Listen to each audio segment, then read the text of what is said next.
This episode of Recording Studio Rockstars is brought to you by Sound Porter Mastering, Atom Audio, OWC, Jay-Z Microphones, Spectra 1964, and Isotope. In fact, you're hearing my voice right now on the Jay-Z BB29 microphone through the Spectra 1964 STX 100 mic pre, C610 complementer, and Isotope RX and Ozone. So get ready to rock.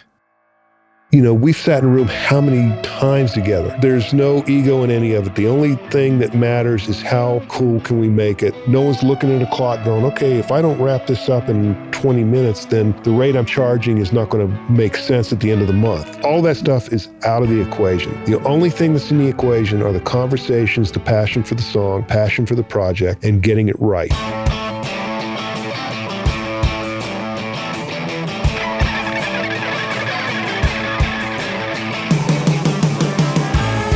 Welcome to Recording Studio Rockstars. I'm Lynyrd Shaw, and this is the podcast created to help you become a rock star of the recording studio.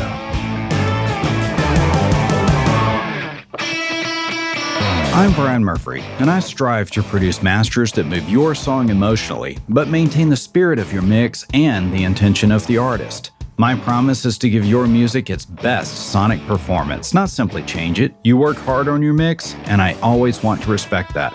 My goal is to help you realize how great your mix can be, and I'll work hard to make sure it succeeds. I don't just master, I help your mix sound the best it can. Contact me for a free mastering demo at soundporter.com. I've got two words for you that will help you make your best record ever and not lose it: storage and backup. You want fast drives for composing and recording, and reliable drives for backup so you don't lose all your hard work when something goes wrong. That's why I chose OWC Mercury Extreme Pro 6G internal SSDs for my studio computer and Mercury Elite Pro external drives for archiving. Discover the best OWC drive options for your studio at macsales.com/rockstars. Howdy, Rockstars. It's your host, Lynyrd Shaw, and welcome back to Recording Studio Rockstars, bringing you into the studio to learn from recording professionals so that you can make your best record ever and be a rock star of the studio yourself. My guests today are Roger Alan Nichols and Tyler Bryant. Roger has been a guest on the show before to talk about producing great rock records with his band Dreaming in English and artists like Paramore, Seal, Larking Poe, and Steven Tyler, and you can hear his story on episode 45, so I'll include a link to that in the show notes. But today we're here to talk about the records he makes with the other Tyler of Nashville-based rock band, Tyler Bryant and the Shakedown. Tyler is a gifted singer and guitarist, having released 4 successful studio albums with his band.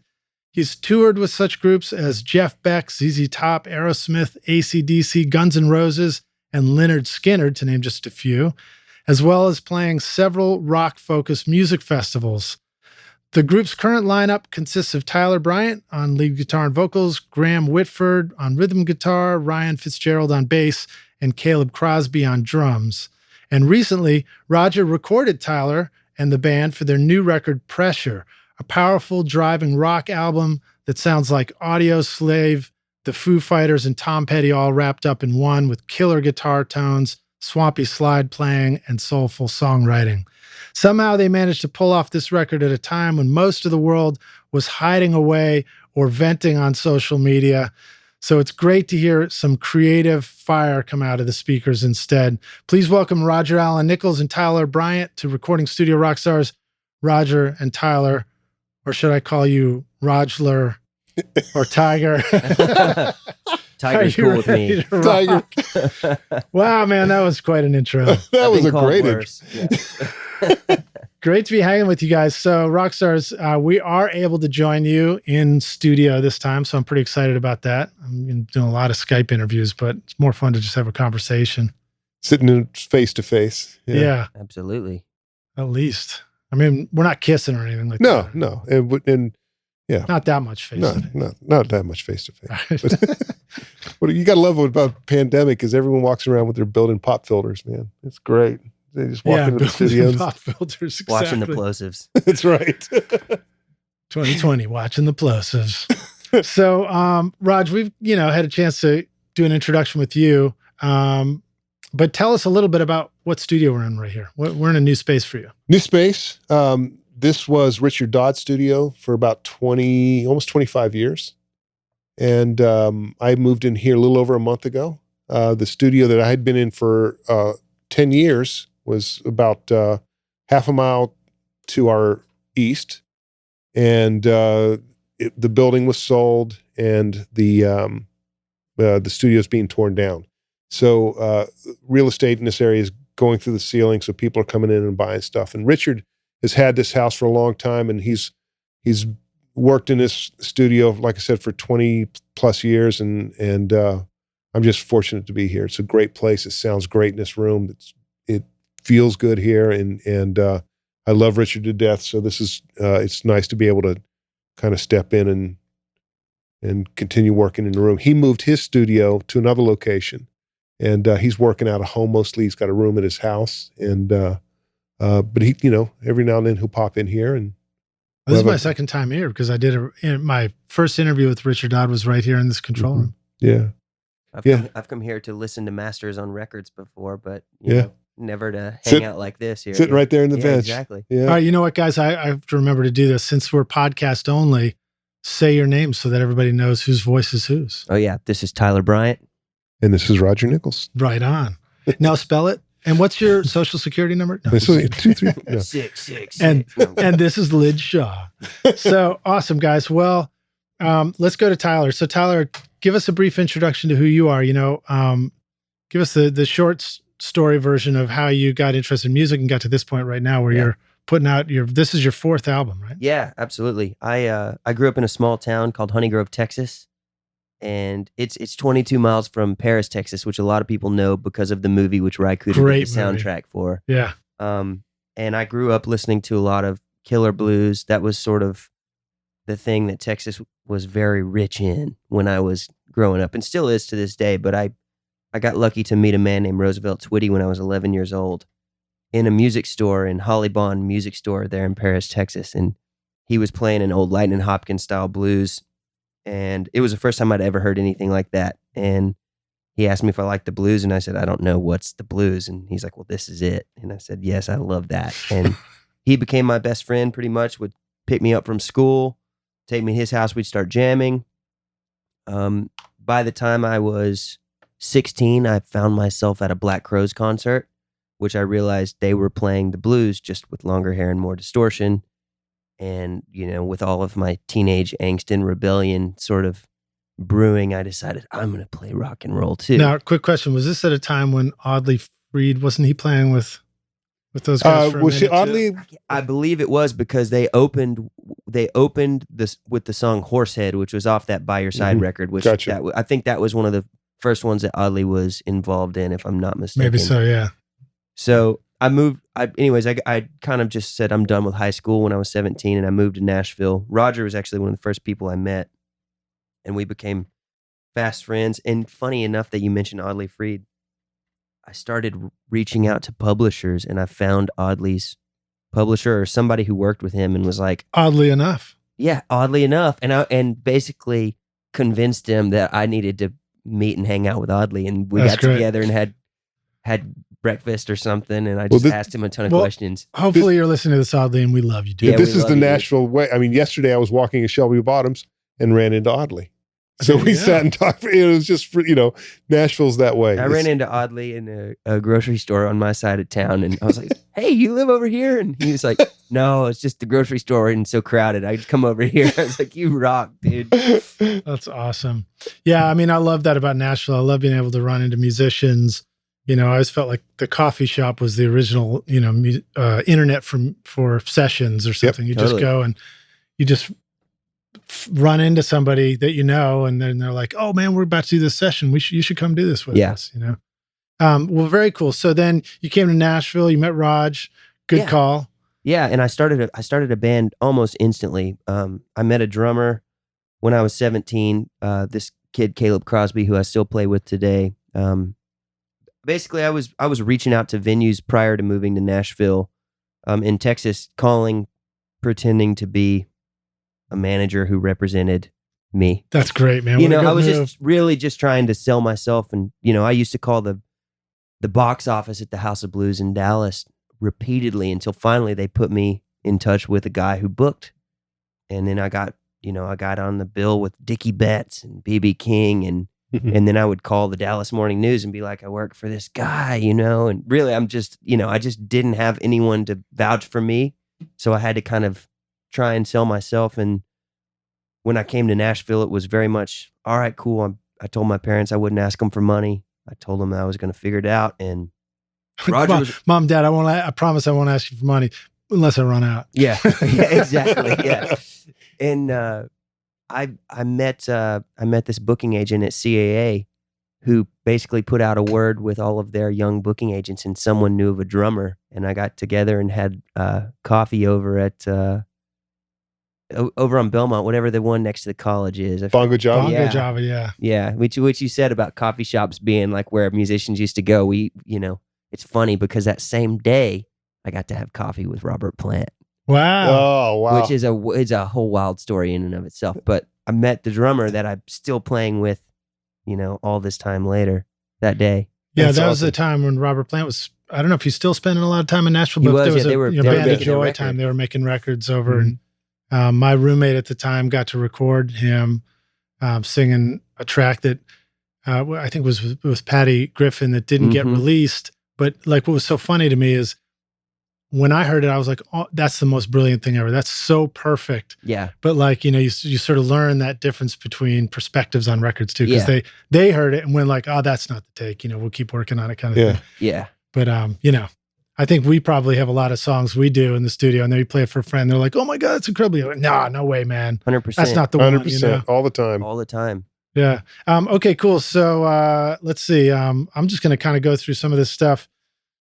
I'll put you guys on the spot. I like to ask guests to sometimes share either an inspirational quote or talk about somebody that inspired you in music. Roger, you have like an endless litany of both jokes and inspirational quotes, I'm sure. So when it comes to you, just jump in. But, tell us more about the blues musician that was teaching you and like what was some of the stuff that he taught you about the blues?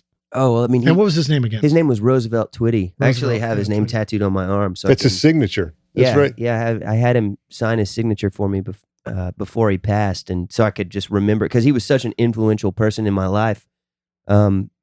Basically, whenever I would go jam with him, he would say, just kind of play the. He didn't know a scale. He didn't know the name of any of the chords he was playing. His pinky barely worked. He was, by the end of his life, legally blind, and he just there was no science or math involved in music. It was very much, just, hey man, close your eyes and feel it. Like it's okay if you mess up. And so he created this sort of environment for me to practice in, where I didn't have to be embarrassed, because I sounded awful, which I totally did. Yeah. Starting out, and he would say, "All right, these 4 notes, you can play these, but then I want you to go home and figure out how you would play them." He's like, "This is how I play them. This is my life. This is my experience shaping the way I play these notes." And at that time, I was, I'm a little kid. I don't have much life or experience like under my belt. But I think that's the thing about music is like, I never felt it. I don't feel like I feel it any more today than I did then.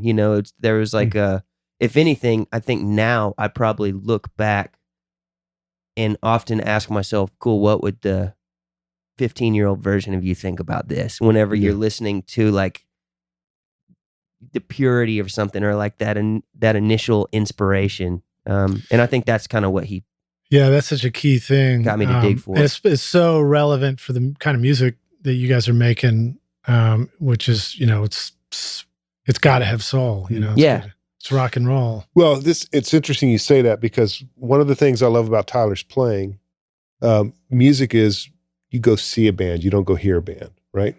And when you go see a band and there's a guitar solo, you're watching the guitar player go for the notes, you're watching the physical expression of going through that whole experience.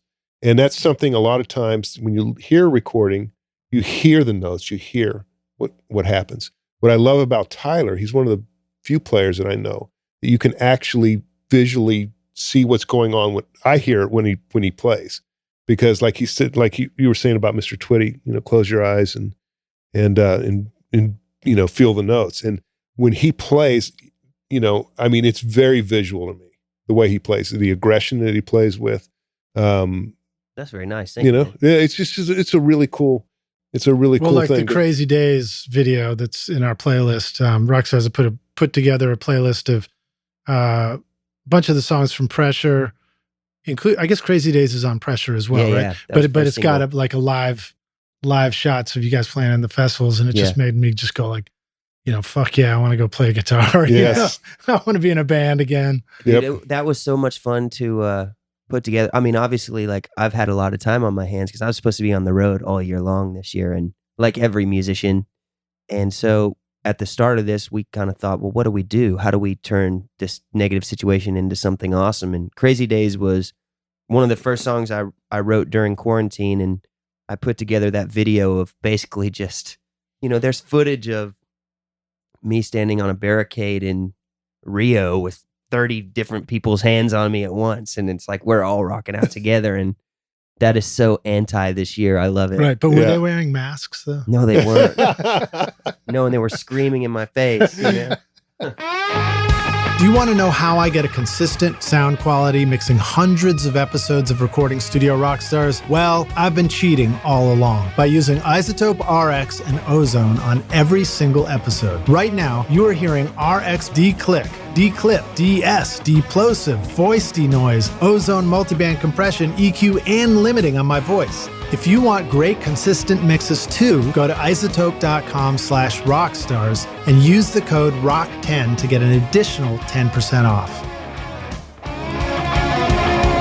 The secret to great sounding bass in your mix is to start with a great recording. If you've got an awesome part, player, and instrument, then all you need next is to plug that into the BBDI Passive Direct Box from Spectra 1964 through the C610 complementer, and you've got an incredible bass tone that goes all the way down. The BBDI is the best sounding bass DI I have ever used. It'll move your pant leg. No height, no color, just pure tone at Spectra1964.com. All right, so I'm glad you brought that up because, that was sort of my question is like, what was the motivation for this record? How is it that you pulled off a record in the middle of we can't do anything or whatever, Well, what was some of the stuff that went through your head? Because I feel like a lot of the topics and the writing seems very relevant. Yeah. Like, and did you have a sense of urgency? Like, we got to move fast. You can't get stuck on something because now's the time. I think I feel like I'm one of those artists that always has somewhat of a sense of urgency. Like, we got to do something. Let's do something now. Let's make something. I put a lot of my self-worth into what I'm creating, and I'm not necessarily looking for validation from anyone else. It's more of just like, I want to have something that if a friend comes over, I can be like, check this out, and have something that's pretty rocking. And I made a demo of Crazy Days in my home studio, and I posted it. I actually sent it to Roger because Roger's been one of the few people that I send pretty much every song that I write to. And I sent it to him, and he's like, hey, man, post it. Put it up.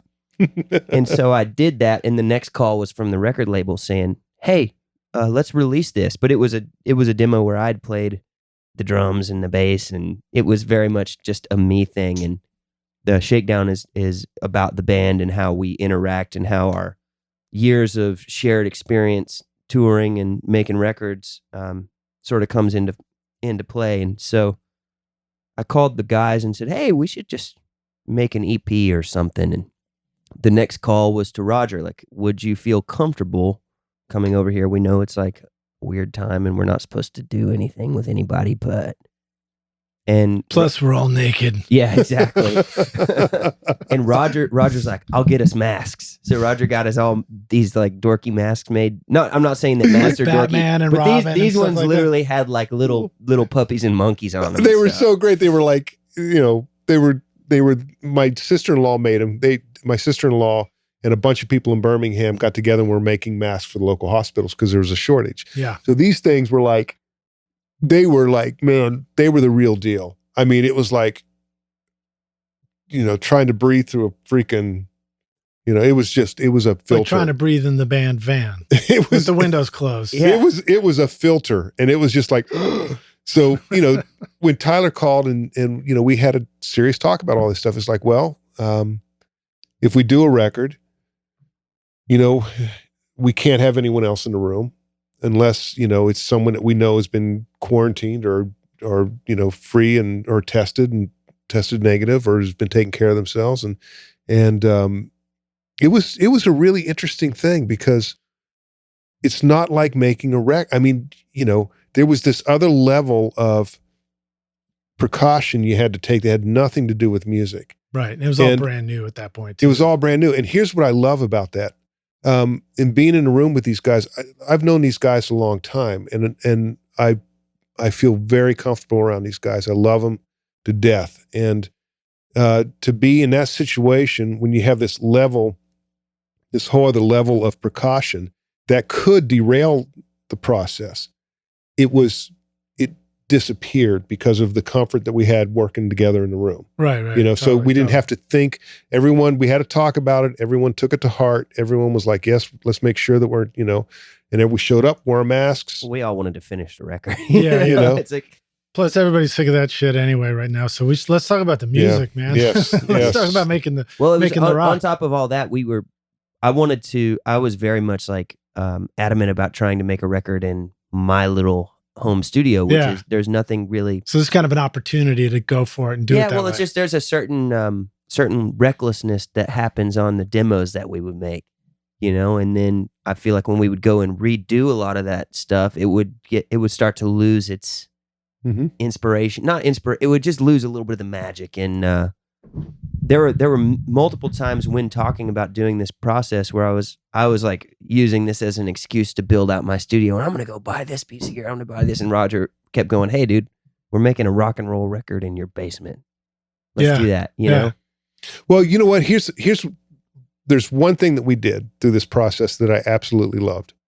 If you look behind, you see this board, right? It's background vocals, comps, guitars, whiteboard, yeah, where you set up the drums, you track all the drums, you check that off, then you go to you start checking stuff off the list.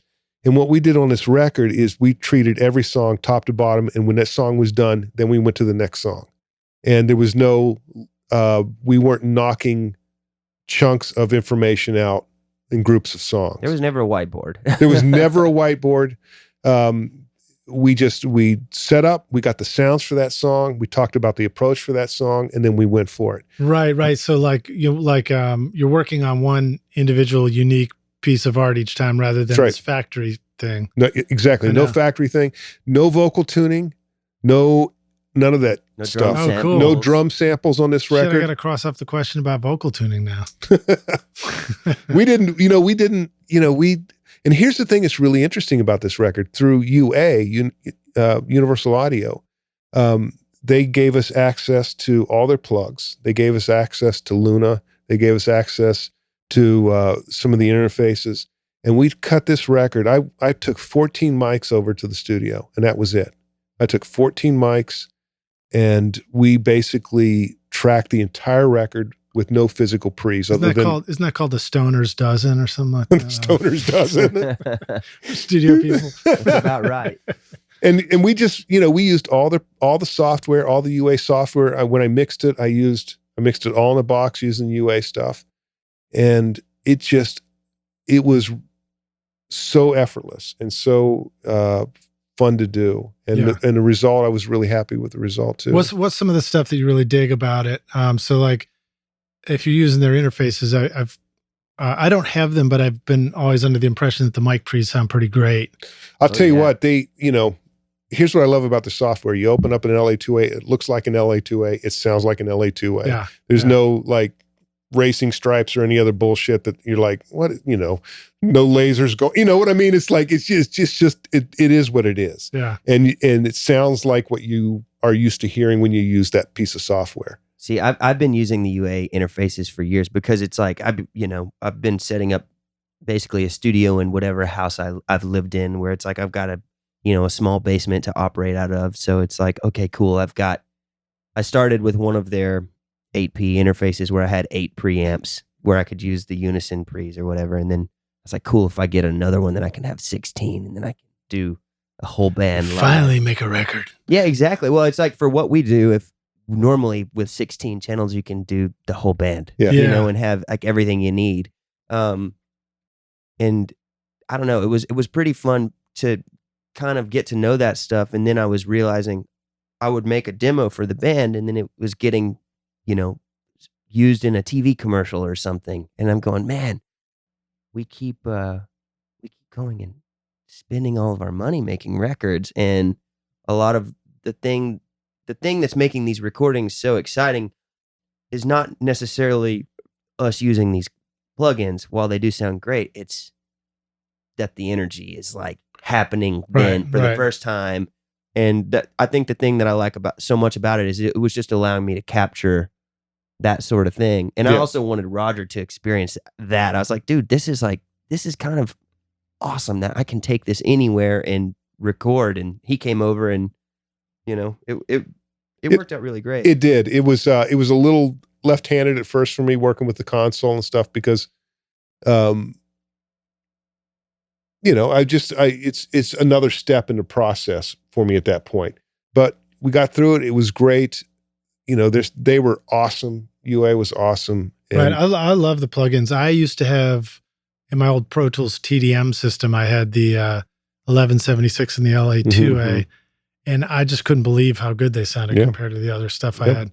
Now I don't have them because I upgraded and I just haven't made the switch over yet, but yeah, it's remarkable. Coming for you, UA. So actually, funny enough, the UAD stuff and like the Apollo and those things have been some of the most consistently highly recommended pieces of gear on the podcast. Well, they, you know, it gets fun when you get into things like the tape machines and you know, using the shelving EQs and the tape machines for EQ and compression and you start using stuff, you know, traditional pieces of gear, not like you would typically use them in a studio. I mean, you're not going to take your 2-track and start messing with the biasing and stuff and the EQ.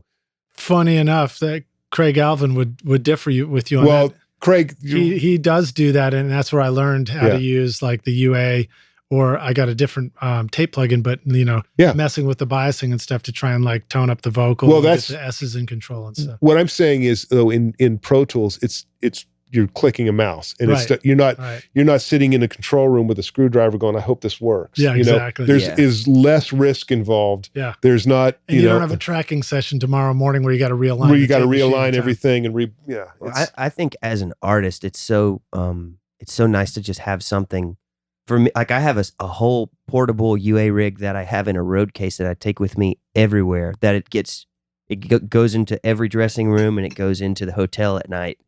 And it's like a thing that it's in a road case that says Idea Farm. Nice. And I know that I can, you know, pull up a guitar sound. I've done, you know, sessions from the road where I'll send a guitar track out to an engineer and I'm using one of their amp mod plugins because obviously I'm like at a Best Western, you know, somewhere in the middle of nowhere when the world is open. And, you know, I'll get an email back going, what amp did you use? So I just say this was a 55 twin or whatever, you know, whatever. Yeah. Do you do, if you're going to do that and you're sort of composing in the hotel room, so home studio, we've got all our stuff, but when we're sort of mobile, it's like we got what we got. Do you find that you use headphones a lot for that? Or do you find that you never liked it and you always wanted to have a little pair of speakers up on the desk or something? I'll take, my rig is so, because I kind of have, I know which plugs I really like and which work for my guitar tone that I'm normally going for. So I'll take just a little like cruddy Bluetooth speaker and just plug into that just so I can kind of play without headphones. But I have my headphones that I know for monitoring. Okay, cool. Yeah. I always sort of go back and forth on how I feel about headphones for composing. For some reason, I feel like it can be challenging for bass and drums where I'm like not sure if it's like hitting me somehow. Yeah. No, I take a Bluetooth because I take a MIDI keyboard as well, and you know, and I have everything in the road case to where I can like open it up and just all I have to do is plug it into my laptop and I'm rocking. You guys ever heard of the Sub Pack? It's No. a wearable. It's a vest, a backpack. You put it on, and it's a subwoofer. It kicks you in the chest, so you do headphones, but you get all the way down to like like Oh my God. festival club subs. You can hear that stuff. And a lot of the Christmas EDM gift for guys Caleb talk right there. about that. Wow, yeah, that's far out. That's awesome. The Yeah, I've been sub wanting to experiment with something like that. And there was another one, I think it was North Audio. I apologize if I'm forgetting the name wrong. From NAMM. It was a company that was making NS10 tweeters. And then they made this kicker thing that would go under the butt kicker. the stool. Yeah. And I think it may be the same company, or maybe there's a few out there. Yeah. But like the idea of like having a bass player play, with headphones in a tracking session, but be able to feel the some kick. of the Yeah. low end, Well, or when we even just their bass. When we swapped to from standard wedges that we've all used forever to the in-ear monitors, that was one of the things that our drummer really wanted, was one of those like butt kickers. Does he use one live? No, no, we never bought one. He just wanted one. He got so Graham far as wanting Graham one. kicked him hard in the ass once, and then we Christmas called it a is day. coming, Caleb. Christmas is coming. Sometimes you just need a mic that will stand out in a mix. That's when you need the new BB29 Signature Series from Jay-Z Microphones. The unique single diaphragm golden drop capsule gives the BB29 airy highs and smooth mid-range to help your tracks stand at the front of your mix. Jay-Z's handcrafted, fully discreet microphones come with a 5-year warranty and free shipping to the US. You're hearing my voice on the BB29 right now. Use the limited time coupon ROCKSTARS to get 50% off the BB29 at jzmic.com. All right, awesome. So let's start talking about the things that really count, the sounds we're putting into those microphones. A lot of rock guitars on this record on Pressure, a lot of distortion. Pedals versus amps. What's that mean? What do we need to know about pedals and amps? There was a lot of amps and a lot of pedals. Yeah, that is a wide open. I mean, really, it depends on the part. It depends on the inspiration. There's one pedal that I used on pretty much every song. I actually there's this guy named Logan that's been working for our band for 7 years now, and he's been guitar teching for me, and he's a total gear nerd, and was on one of the gear forums one night, and he started reading about this overdrive pedal by this guy in Germany. The company was called Rodenberg. So he bought one and he loaned it to me, and I never gave it back. And I fell in love with this pedal. And then I think it was 2016, we were going to Germany for the first time with AC/DC. And I reached out to the builder and said, hey, I've used this pedal on every record for the last few years. It's on everything. Can we do a version? Because I thought, man, there's all of these kids on Instagram that are constantly asking me what my pedal is. We should do a version, but I had a couple of tweaks that I wanted to do, basically just simplifying it. And so the TB drive was born, and that's on every song except for the acoustic songs. And it's essentially two souped up true bypass tube screamers with. That's so crazy. That's the same letters as your initials. I know. Isn't that It's crazy wild? how that worked out. That's cool. I had no idea. That wasn't a loaded question, Rockstars. Yeah. This podcast sponsored by TB Drive. TB Drive. TB Drive. Do you know the other thing that we used was take 2 before bed. Was the aux box, which we was used a ton. Which was really cool. Right. Which was really, that was my first experience working with the aux box, and I was quite impressed. What we did is we split the signals. We mic'd real amps, and then we also used an aux box. So when it came time to mix, there were two variations that we could lean on depending on what we wanted a section of the song to do. So the aux box, you do your amp head, then you go into that, and it's a power loader. It's like a power soak. Like a power It's soak. also a converter. Yep. Well, it's also And then you the continue cabinet onto the speaker, simulation. right? Cabinet, No, we were cabinet using sim- the cab sim on it. Yep. So there's an app. Oh, so you don't even bother you don't have to mic up a cab at No, this point. You which just we you just did. sort of select how you like the sound out of the We did speakers. mic up a cab, but we also split the signal and used the cabinet simulator too, so that we had these two corresponding sounds that we could work together with. We had multiple pedal boards with stereo outs on them. So one would be going into the kitchen of my basement, which we would have different cabinets stacked up and mic'd up. And then the other one would be going through heads through the aux box, and an assortment of pedals. We set up like a little sample tray for pedals where we could just audition pedals and Yeah. figure out what worked, and we're just trying to figure out what would make the workflow really fast. And it was fun too. It was so, I mean, this is the thing about that record. It just was such a great experience. It was really 4 guys against the world at that point, and you know, a limited budget, but just really backs against the wall going, we're going to just make this thing freaking rock. Oh, yeah. And it was so fun to go through that process, you know? And, you know, for me getting, you know, to work with a Knox box for the first time and access to all these UA plugs, it was really inspiring. Every song that we did, it was just inspiring to do, you know? All right. So you guys are in there cranking songs out. You're in this sort of garage setup for that. You're playing, you've got the band there.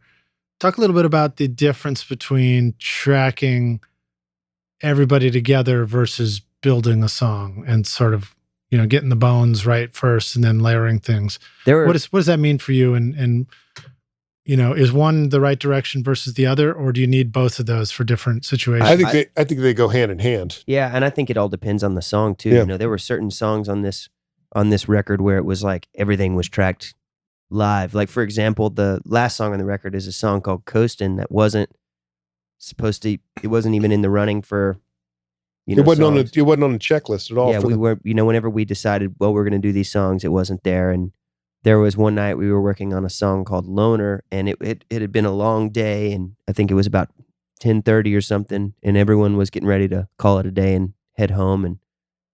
And I said to Caleb, Roger was in the kitchen making a pizza, and Roger's in the kitchen with the pizza. Yeah, and I hear Roger going, "You going to run it again?" And I hit record and said, "No, we're going to try something different." And we played just this little idea down, and the drummer had never heard it.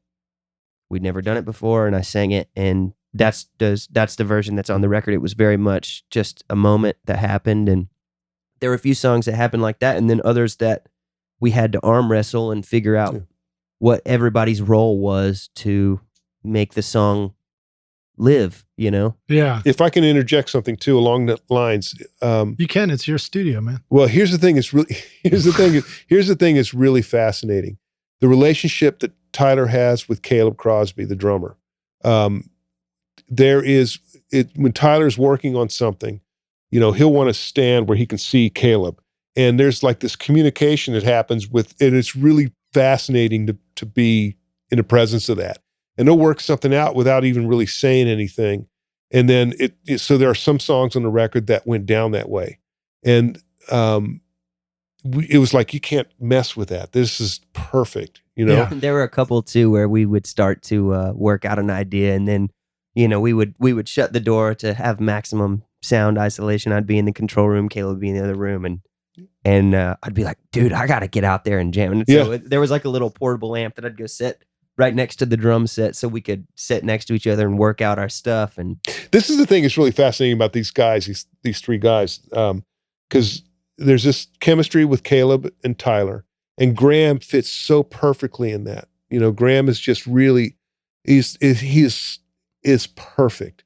The way that he interacts with, because Graham is a badass guitar player too. And so you have these 2 badass guitar players on the same planet. It's like, you know, but they work so perfectly together. You know, in the same garage. In the same garage. And Caleb is just, man, he just ties it all together. It's really special. Nice.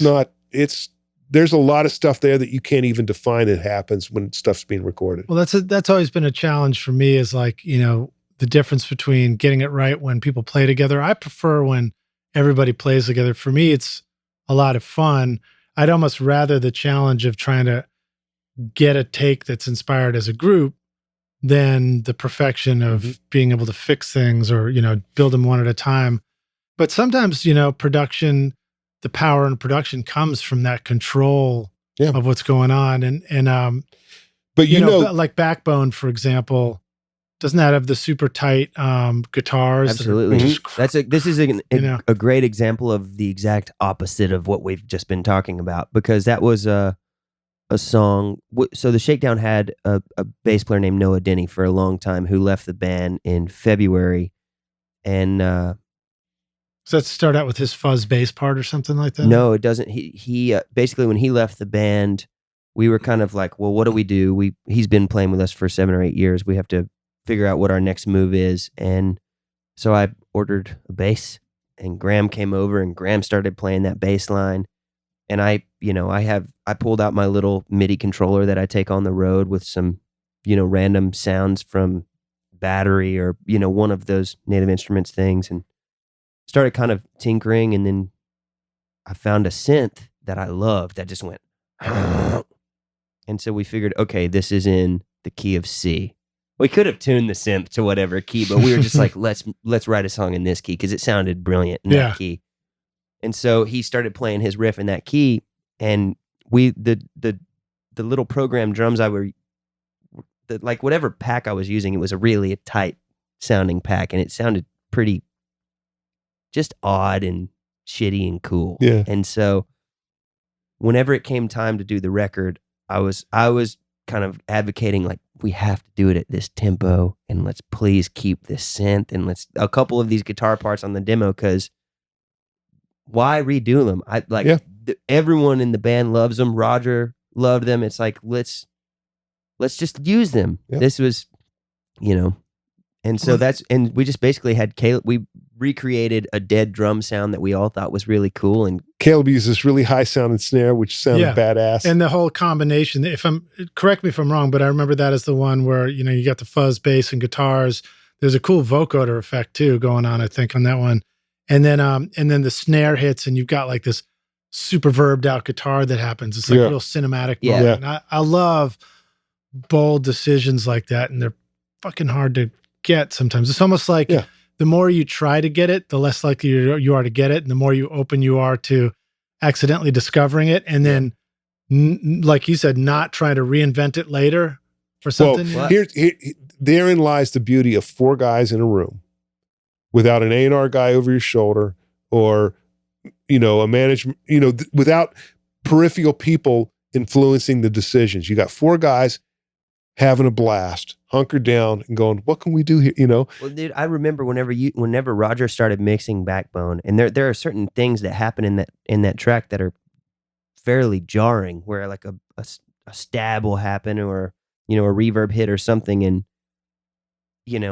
whenever I was listening back to the initial mix, I was like, wow, that when that hits, it's really impactful. And then as we kept going further in the process, I'd go, wow, is that too loud? Is it too loud? And you start second guessing yourself, when really it's that initial, wow, that hit, when that hit. That's the only part that counts, right? It was awesome. And that's what I love, is I think that's sort of the way I'm proud of how this record was made, because it was all based on the instinctual decisions, not the decisions that we slept on and then second guessed and slept on again. Right. And it was like, no, that excited us. Let's do it. Let's make it. Let's turn it up to 11 instead of 10. Next song. Yeah. All right. So Raj, you mixed the record. Yeah. Okay. So as the mixer, I'm guessing you both respect and admire that, but you also but secretly, internally, you're like, I still got the responsibility to make sure it like really crosses the finish line. So how did you balance that? What were some things that you felt like you could keep the boldness, but still like make sure it had the right kind of shine to it or whatever? Well, having co-produced it with a band, having sitting there and recording it and having conversations as things were going, were being recorded, to the process where you're sitting in front of the computer and you're mixing it. Those conversations, it's not like receiving a session from out of the blue where you're going, okay, I got to take a stab at this now, and this is my interpretation of what this should be. I knew where the guidelines were. Now, anytime I mix something, if I know the client's going to be involved in recalls, I'll at least get it 90% there, and knowing that the client is going to want to have input. So if there might be stuff that you go, okay, well, you know what? I think this is where this should be. I'm just going to wait till we do the recalls. And again, we've sat in a room how many times together, and it's completely comfortable. There's no ego in any of it. The only thing that matters is how cool can we make it, and whatever it takes to get over that hump is what it takes.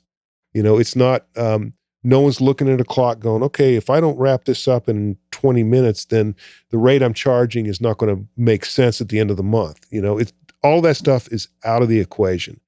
The only thing that's in the equation are the conversations, the passion for the song, the passion for the project, and getting it right.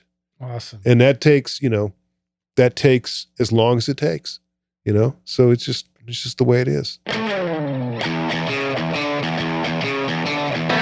A gold bar should be kept safe in a vault because it's valuable, but it could be replaced if it was ever lost. One of your songs or recordings, on the other hand, is worth more than gold because it's one of a kind. It's you, and if it was ever lost, it could never be replaced. So wouldn't you feel better knowing your music was safe? This is why I like to have a dedicated system drive, audio work drive, virtual instrument storage drive, cloud storage, and an extra large backup drive in my studio computer. And when I'm finished with the project, I move it onto a dedicated pair of external drives for archiving. Thanks to OWC, I can count on my drives being super fast, reliable, and secure so that I can work quickly and sleep soundly at night knowing my music is safe. I want your music to be safe too. Discover the best options for storage and backup for your studio from OWC at maxsales.com/rockstars.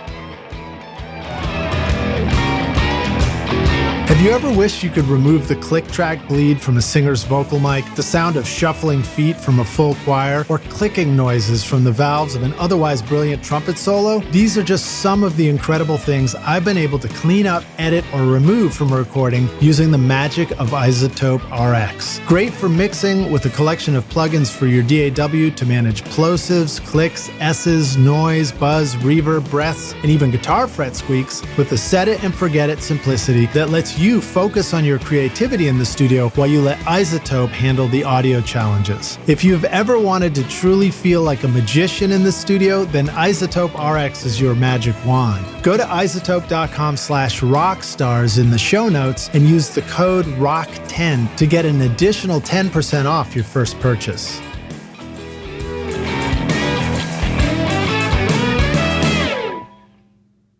Hey, Rockstars, we're back now for the jam session. My guests today are Tyler Bryant and Roger Allen Nichols, and we're at, what's the name of the studio? Belltone Recording. Oh, that's right, Belltone. It's the same name. Yeah. New location. I brought the name traveled. Yeah. And we're just talking about making the new record, Pressure. So let's start with that song, Pressure. The questions I wrote down were amp miking and room mics, because I feel like there was, I'm hearing some of that in there. I'm hearing a wideness to the guitars, and I wanted you guys to talk about how you arrived at that. It doesn't quite, a lot of guitars on the record don't just sound like a single 57 in front of an amp speaker, end of story. A lot of blending. And, that's where the aux box and the mic cabinets really came in handy. The interesting challenge about doing this recording in Tyler's basement was I had no idea what I was listening to.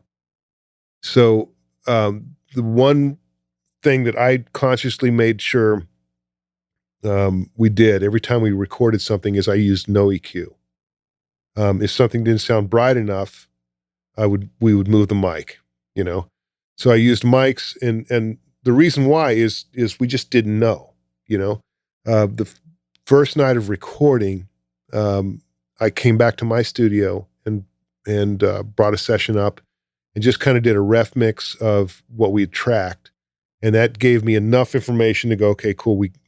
Initially I was going to go with a mono overhead, but the stereo overhead seemed to work. Why mono overhead?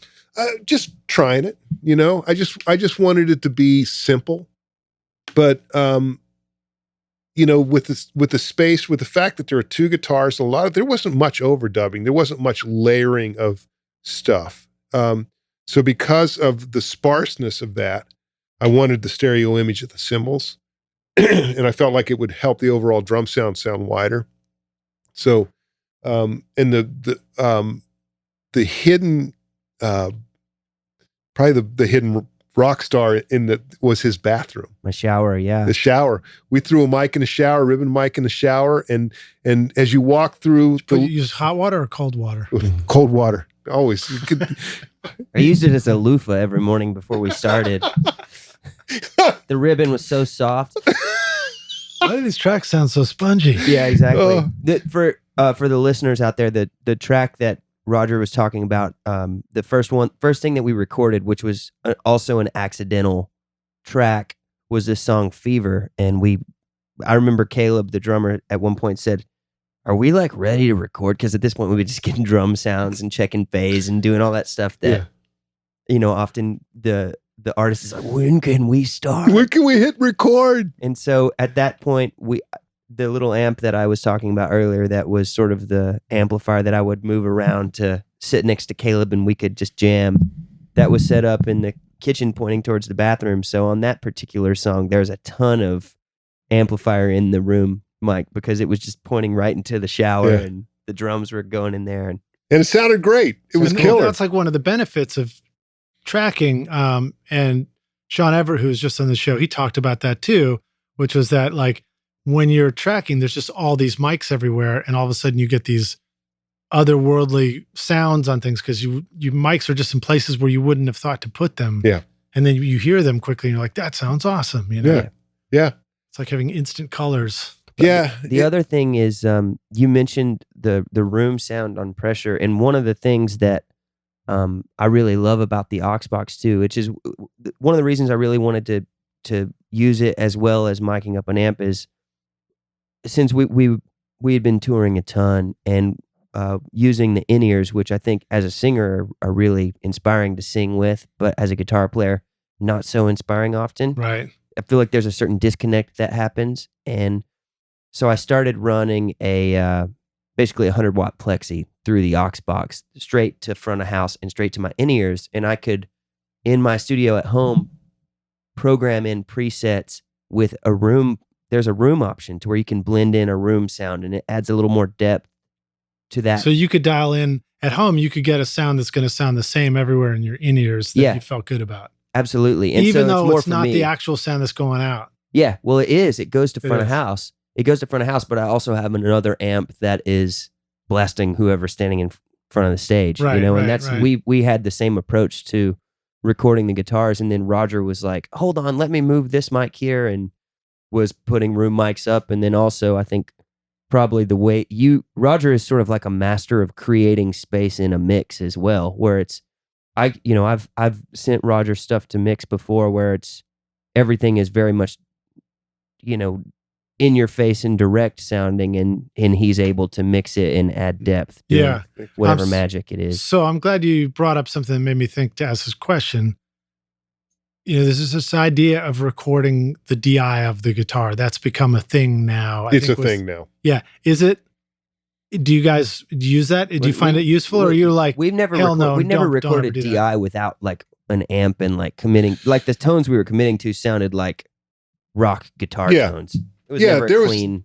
What's funny is it was kind of like, it could be this or it could be this, both of them are equally cool. Yeah. But again, we don't know. Blend.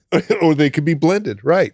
We don't know until we go to mix it, but we have these options. But now both of you are guitar players, so you both know that hearing the sound of the guitar come back utterly determines what you do with your fingers, right? Well, you and I had an extensive conversation about this on the last... Shit, sorry for the repeat, Rox. No, that's all right. We had an extensive conversation about this, and we talked about that piece of gear right there, the TL Audio Dual EQ, and I like to use that going into amp simulators because it's a tube-driven... Yep. And that feels... When you use that with an amp simulator, it feels more like a real amp through your hands. Mm-hmm. At the end of the day, my role was to just try to get things close, and then he would go, "Hey, this is what I want to do," and he would take it over the finish line because he knows, Tyler knows, and Graham, they know what they want it to feel like, and that's the real trick with the simulators. But the Oxbox nails that stuff. Well, it's not real. It's not so much of a simulators because it does it. I mean, obviously, it's simulating a cabinet. It's not simulating an amp. Right. So it's like you're simulating like I think cabinets are important, but like not amp important, right, right. Right. And it's also, you can go in and I am able to, with an app, go in and tweak it, and Roger's able to go in there and say, "Oh, what would a fake 57. So do you wait, is that one of those things where you like have the iPad in front of you while you're playing? We just pulled it up on the computer. It has its own Wi-Fi network, and we all need our own Wi-Fi network. It's not as sexy to talk about, after the fact. We were also, would like to point out to the listeners, there is a wall of amps. There was no shortage of tubes. No shortage of tubes. Let's tell us about some of the amps. But yeah, we had a stack of Marshalls. Pretty much, I went to where the Shakedown stores our gear and just grabbed a ton of heads and Orange, Marshall. There was Three Monkeys. Yeah. There was Fender. That little radio amp that you used to make. I got this amp out of Austin, Texas called a Square Amp. It's brilliant sounding. Called Square Amps, and it's basically like a 4-watt amp. But that, it's got a little 4-inch speaker on it, which is on lots of songs like Hitchhiker or it's all over the record. But we also figured out, wow, if we run this through the aux box, it sounds absolutely filthy, like drinking bacon grease filthy. Yeah. Are you referring to Hitchhiker, where the lyrics are, "Don't give the devil a ride. It won't be long before the devil wants to drive"? Yes. That's the one. Is that the one? That's the one. I wrote it down. That's funny, man. That was a Roger Nichols line. Oh, was Roger it really? and I started writing that song a long time We've written ago. that song twice. Yeah. It's 3 times. We wrote that song three times. That's funny. You take a hook sometimes, you go, that's close, but maybe it'll come back around. And what we did was it was one of those things where we were, the four of us were just hanging out, and it was just started to happen. It was like, hey, what if we did it like this? And Tyler had this great idea, and the next thing you know, the song is done. Yeah. It's like, well, that's the way to write a song about it, because, as Garth Brooks said, Dale can't write no love song. So that's my favorite Saturday Night Live skit. Hey, another thing I wanted to mention for like any guitar nuts out there, we whatever amp was going through the aux box was also going through one of those Schaefer solo replicas. Yes. Whatever the tower is. Yeah. The Angus Young thing. No. Are you familiar with that? No, it's crazy. It's very subtle, but it just adds like a slight bit of compression and almost like a limiting type of thing to the guitar, and it responds differently. So the story about that, and correct me if I'm wrong, but the story was Angus was doing an overdub with Mutt Lange, I believe. And he was in the control room, and he had his guitar running through a cable, but the sound just wasn't right. And they come to find out through swapping cables and trying to figure out why the sound wasn't quite right.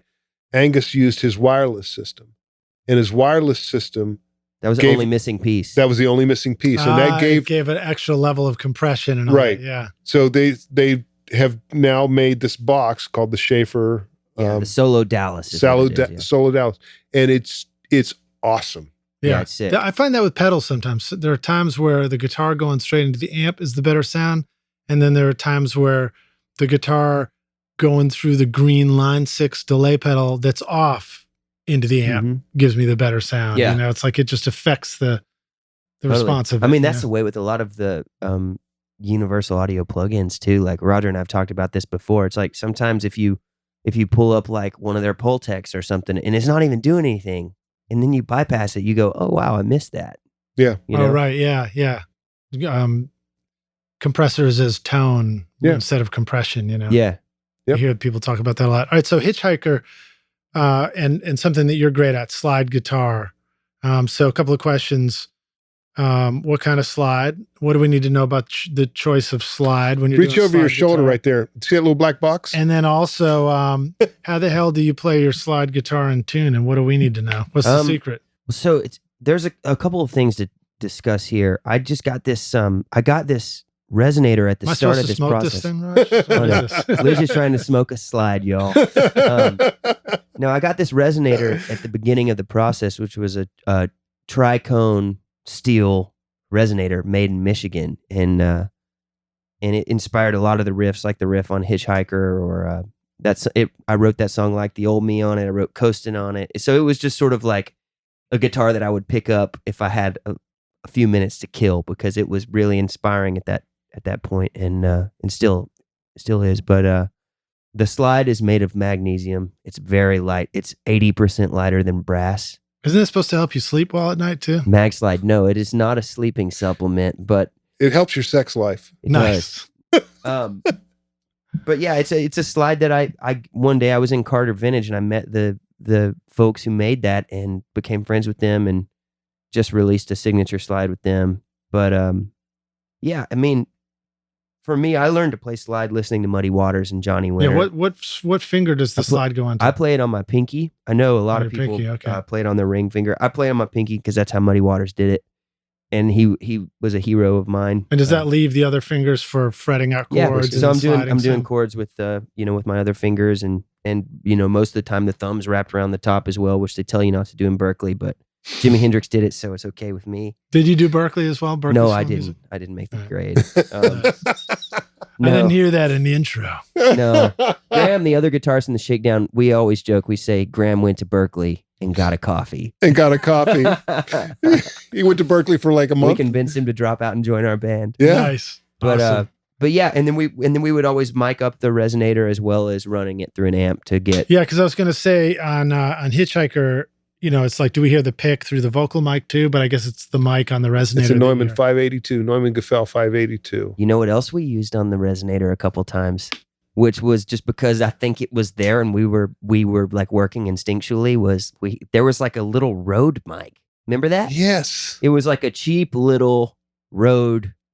Yes, small condenser mic. That small condenser mic. That's absolutely right. It's one of your ones that you used on the road. Yeah, well, we use it on the road for like hi-hats and stuff. And that thing, we used that quite a bit actually. It sounded great on the Rode on the road? We used the Rode on the road. Man. Spelled differently. That's but deep. Yeah. Yeah, I know, man. All right, cool. So resonator guitars, it's funny. I was listening to, maybe it's Hitchhiker, and there was another one that you played the resonator. Maybe it was Like the Old Me. Is that resonator on that one too? It is, yes. And it's the question I was listening, I was like, would this feel the same if it was an acoustic instead of the resonator? I don't think so. No. I think that the resonator is I would a very say no. unforgiving instrument. Yeah. You know what I mean? Like the tone is so, it's rich, but it's also, there's a harshness to it where it's like crying a little bit. It is. I think it definitely has a sort of a heart of its own. Yeah. Well, I want to ask you more about that song, but before we get away from slide, what do we need to know about tuning the slide? So both tuning of the guitar and how the hell do you play it when you slide up to a note, it's actually in tune. Yeah. Let me just put it this way. I've certainly done a lot of records where slide was broken out. Maybe Raj has too. And as the engineer, you're like, oh God, man, this doesn't sound, it's just not in tune. Doesn't sound good, Well, so if any listeners are wanting to learn to play slide, what I always suggest is fret what you want to slide. And then you never go to the middle of the fret, you go to the top of the fret. Yep.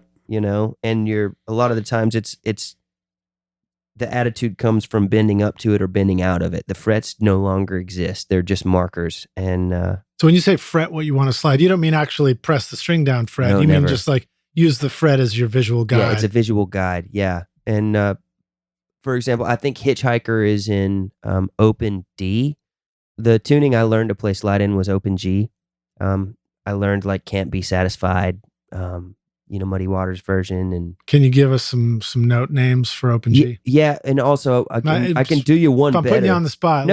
It's D, G, D, G, B, D.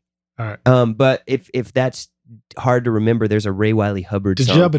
Yeah, exactly. There's a Ray Wiley song called Open G, and he tells you how to tune, what fret to go to make a D chord. It's really interesting. Awesome, that's what I would man. suggest.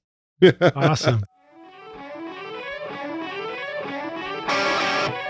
Bill Cheney, the founder of Spectra 1964, kept getting the same question from customers. What DI should they use with the 610 series comp limiters? After trying to recommend various DIs while making excuses for the way they all sounded, he realized that the solution was to create the perfect direct input box himself. Thus, the BBDI passive direct box from Spectra 1964 was born. By using Spectra design concepts and standards, the BBDI provides a low distortion and flat response design that is unequaled by any standard or measure. The absence of harmonic distortion and articulation of signal detail is readily apparent. This is all done with a passive transformer type design that will provide years of trouble-free operation. Simply put, the BBDI is the best sounding bass DI I've ever used. It'll move your pant leg. No hype, no color, just pure tone at Spectra1964.com.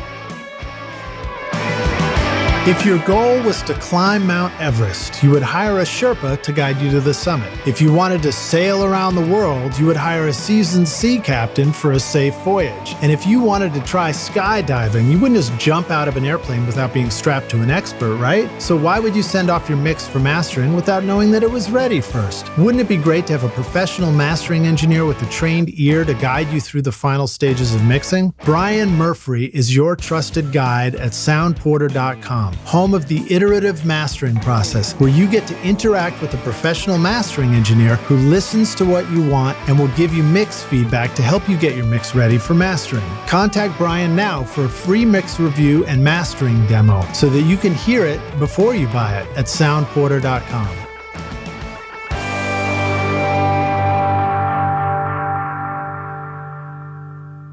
Okay, so let's jump to Like the Old Me, because I wrote down that song sounds like a single to me. Oh, that's a career song, I think. Yeah, I mean, it's so genuine. It leapt out.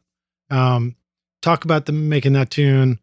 What am I talking about when I say that? And well, how'd you record that? We put Tyler, but as was the last song we did. It was. And part of the reason why it was the last song we did is we cleared out where the drums were. And we put Tyler in that spot. And then we used a microphone that was made by Shannon Rhodes. It was a converted Equitech 350 that he made more like a 251. And we used that as the principal mic for his vocal. We used a Neumann Gefell 582 on the resonator.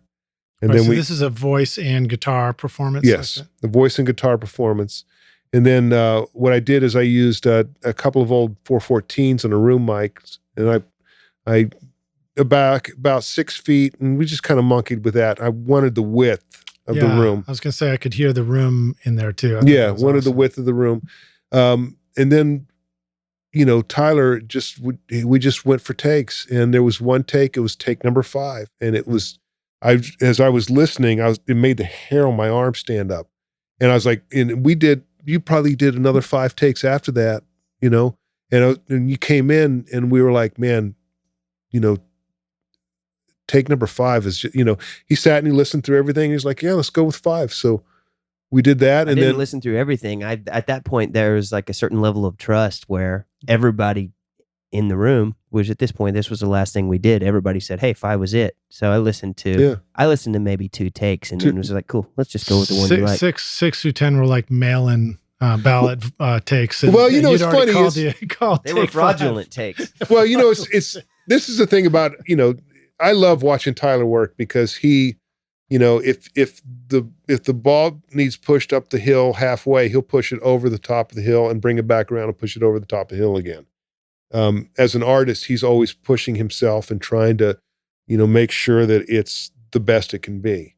So in that situation, I've learned over the years, you just let him do his thing. Right. Do your thing, and then we'll listen. And as he's doing his thing, I'm making notes going, okay, this is,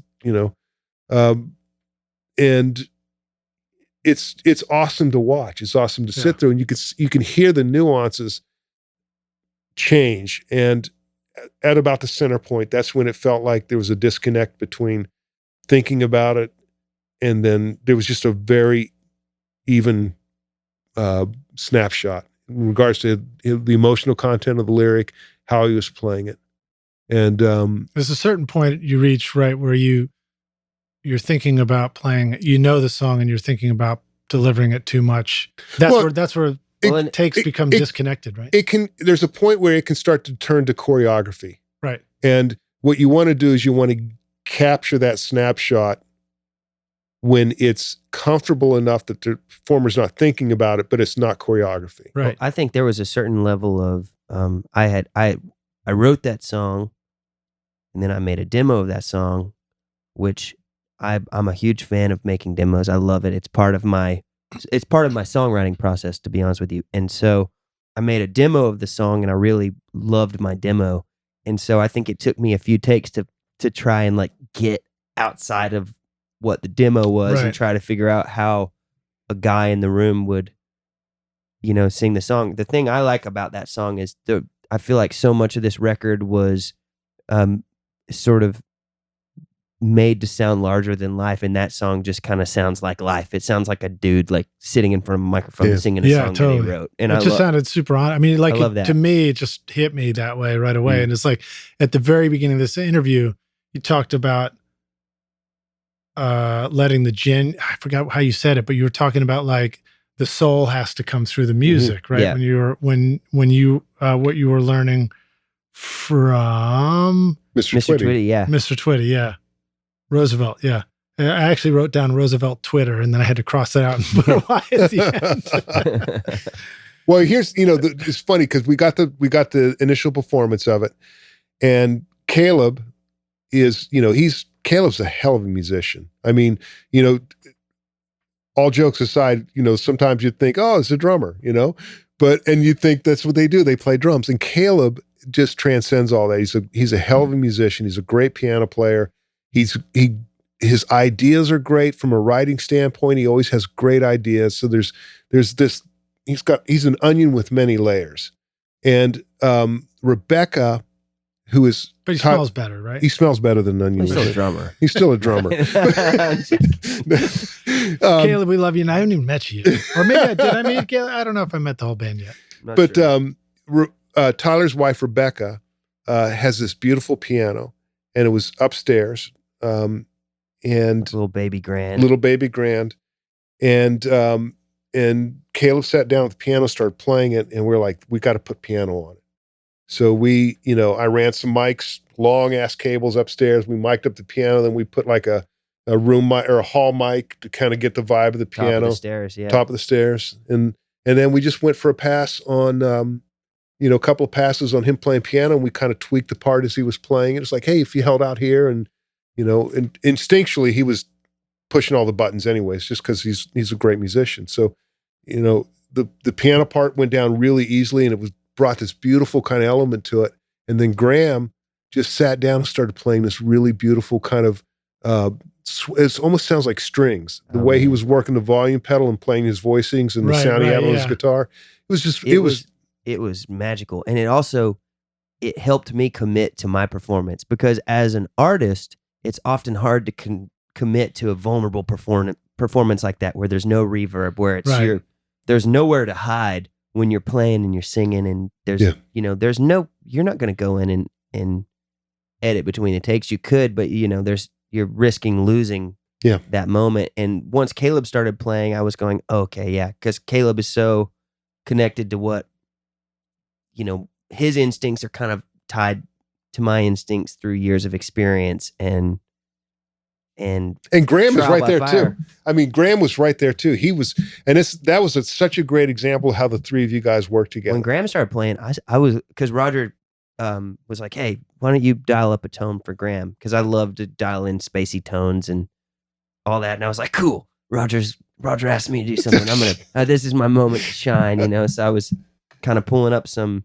That was one of the examples where the Universal Audio console really came into play, because you can monitor with effects on but not commit to them. Right. So I was able to pull up some effects that were really inspiring for Graham they were like inspiring certain chord voicings, and he played so killer too. You know how some guitar players, they just play whatever they play regardless of what the sound is. Right. I've never done that.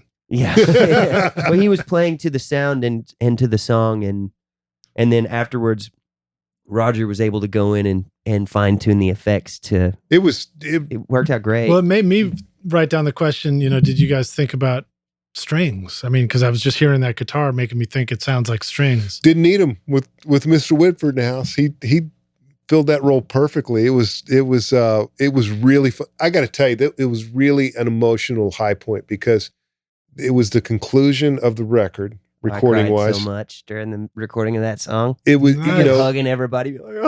It was really the apex of the record, making of the record, and it was so cool to to strike the drums and go, we got all your parts, Caleb. This is freaking awesome. You know what Roger said right before we started recording that song? He goes, well, should we just make a double album? We all Nice. thought about it for a second. We're like, let's take a break for a minute. Yeah. Come back next weekend. We'll I start mean, all over it was again. 20 straight days. Well, basically, we had a couple days off here and there, or a day off here and there. But it was 20 days, and it felt like the greatest summer camp you could ever go to. That's so much fun. It just Love it. you just go, man. I don't look. There's not 1 second in the making of that record that I look back and I go, oh, it was all awesome.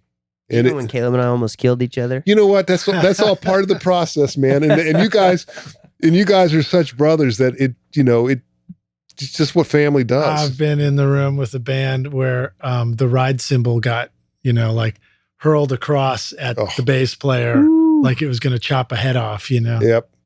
Oh yeah, that's part of the process. Not by me. Yeah. I should clarify that. Sorry. It's all part of the process. All part of it. All right. So speaking of playing in bands, what are benefits to you or to both of you guys of one, like a single guitar player playing the parts versus multiple players playing together? We talked, there's a little bit more of that at the same time versus overdub question, but Right. what are the benefits of having more voices versus one voice really knowing what the game plan is for something? As far as the Shakedown's concerned, there are certain things that I feel like Graham really, he's made for it. Like he's made to play rhythms with attitude. He's made for, if there's like a short solo break where you need to say a lot with a little, he can just like step up and deliver. And then there are certain things that I feel like I excel at. So you guys trade off on solos? Yeah, this There's a record couple of them. we did more on this record than we ever had before. Like he Better takes the days. first solo on Crazy Days. He takes the first solo on Oh no, Hold My Breath, Hold My yeah. Breath. Yeah. There's a couple of moments like that, and I said better days. I keep. Yeah. Sorry. but yeah, it was I think that it's awesome to have another guitar player because I can do a double and it'll almost just sound like the same guitar track. Right, Yeah. right. Well, you know what? It's funny. It's like, as a producer, it's like you're like a therapist and you're in a room with two different people and you say, what is your opinion of this? And one person's going to give you one answer and the other person's going to give you a different answer.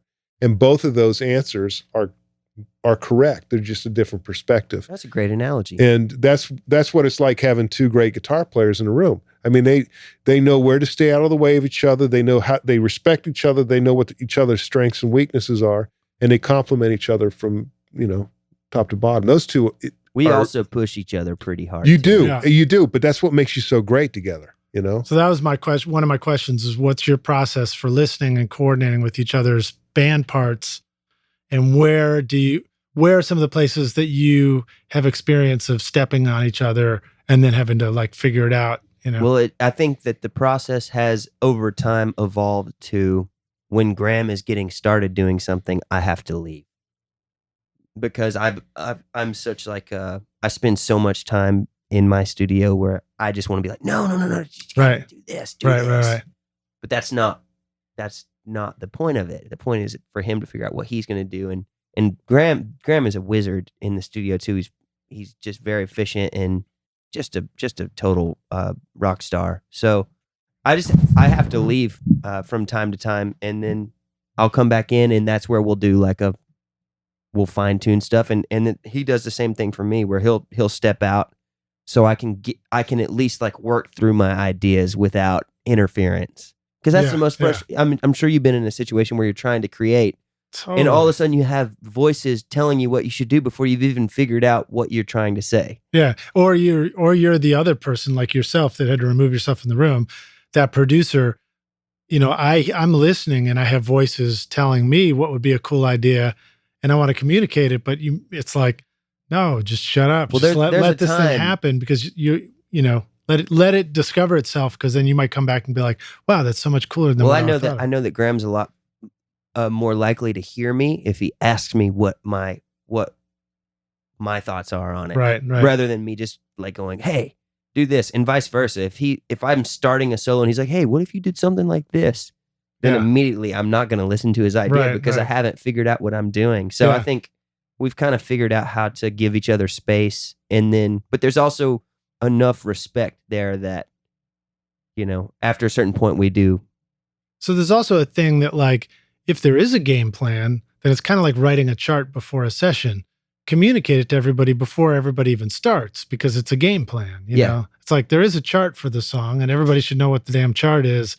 I don't know if you guys work that way at all. It's probably more in the head. Yeah. But, like on a session where there's a song written out and it's a bunch of people getting together.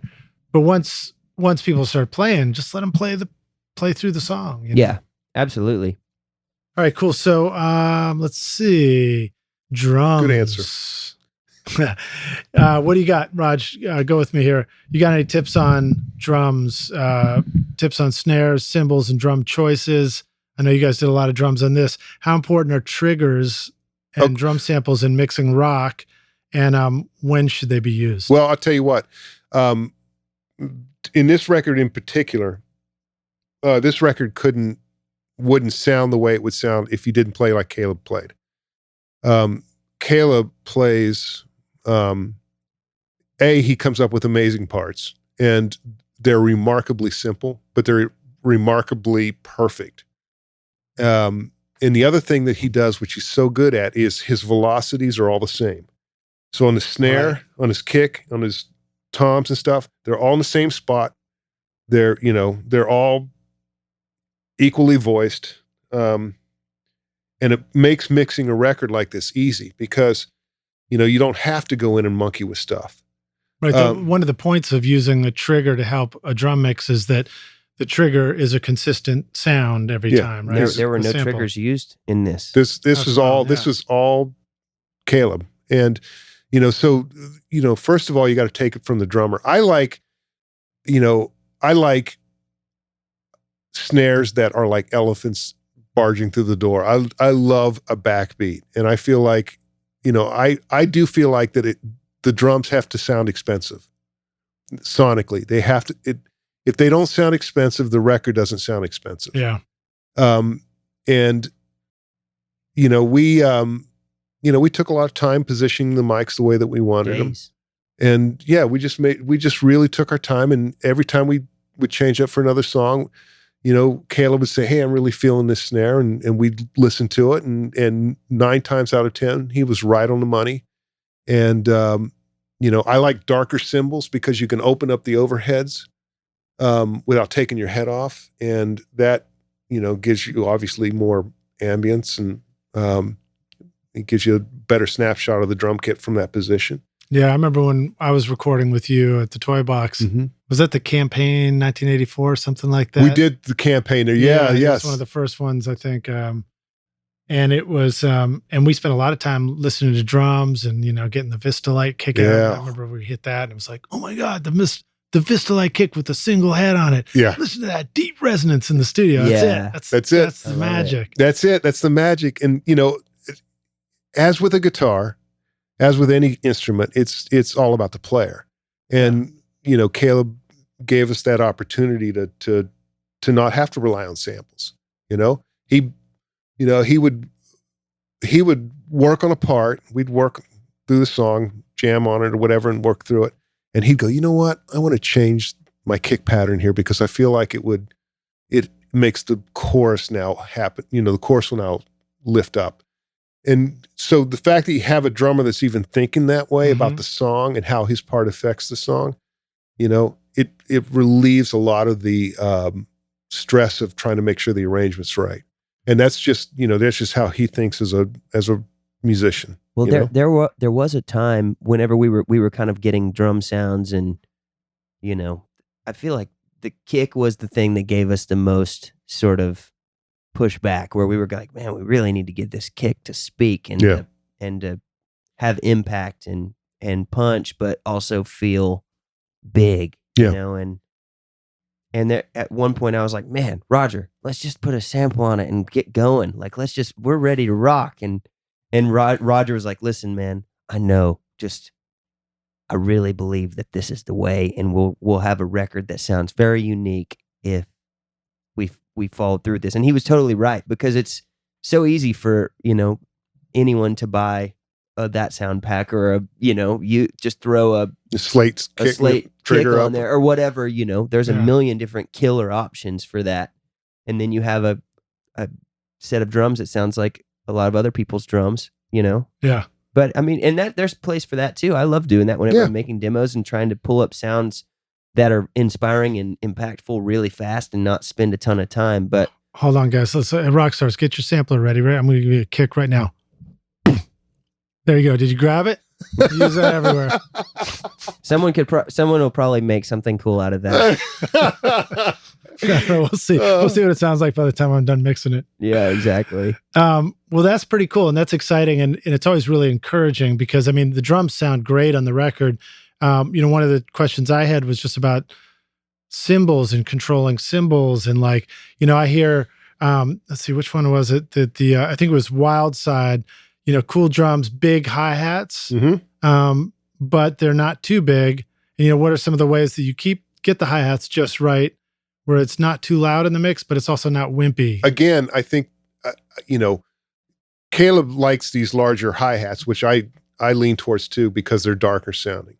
But again, it goes back to the player. The player's got to know how to use the instrument, and that's what it boils down to.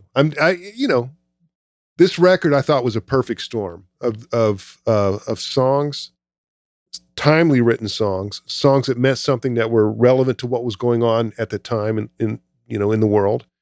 The band, having an important member of the band stepping down, deciding that he wanted to go a different direction with his life. And Noah's a great guy. He's an amazing musician too, and a great writer and really super talented. So he, for him to step down at that point, for us to have the time to do this, for us to all feel comfortable being around each other.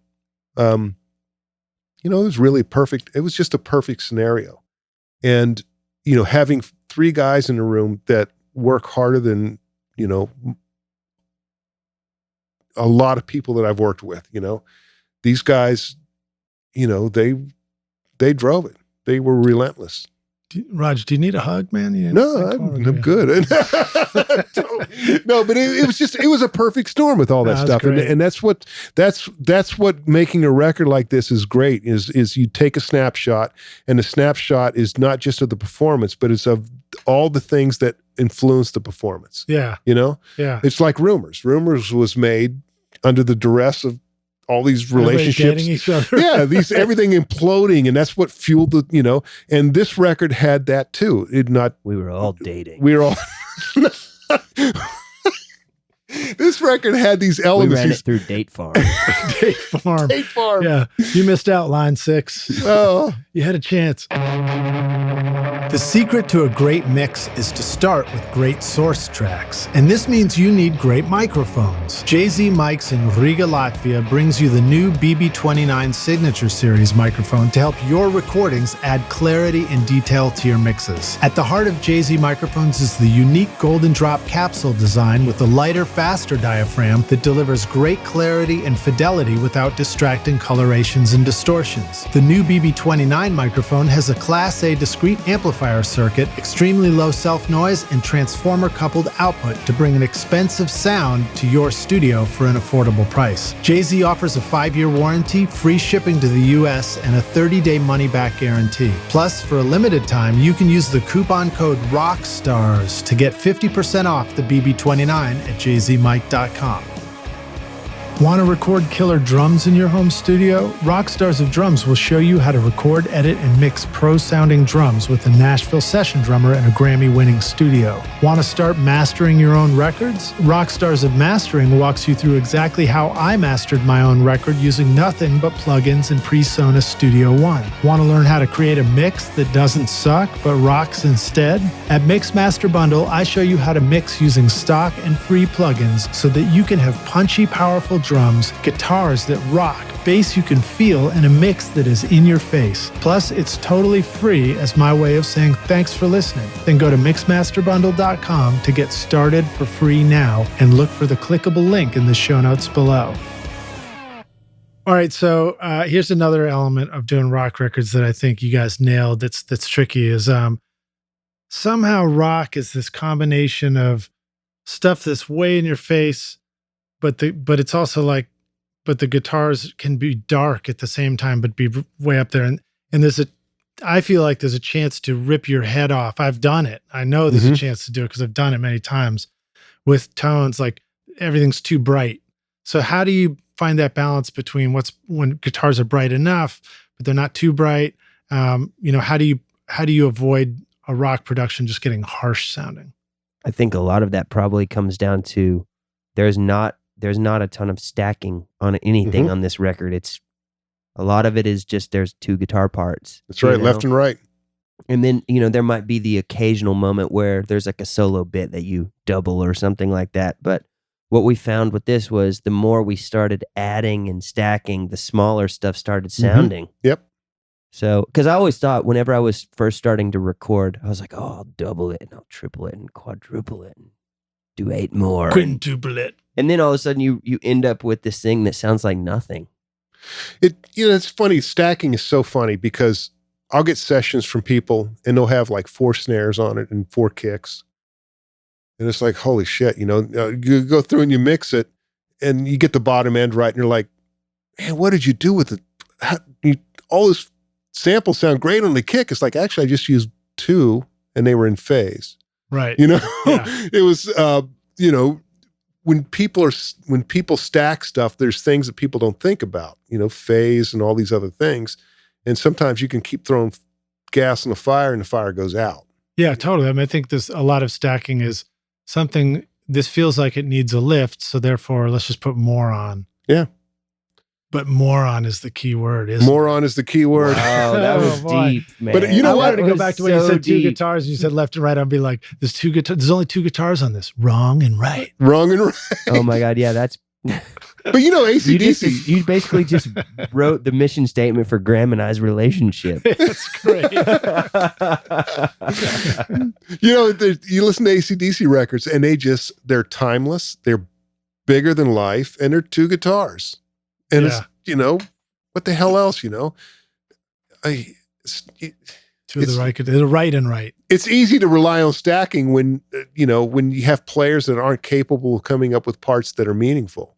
But then you go, okay, let's add another, We also come out of an age, you and I, were like Smashing Pumpkins, Gish and stuff like that was the thing. And there was like a mystery quality to there's so many guitars, we don't know what I'm listening to. So I think sometimes that's like the part of the exploration too. Every band, every performance, every song is different. Yeah. This scenario, this record, 2 mics or 2 guitars and left and right, and then the occasional overdub and solo. Yeah.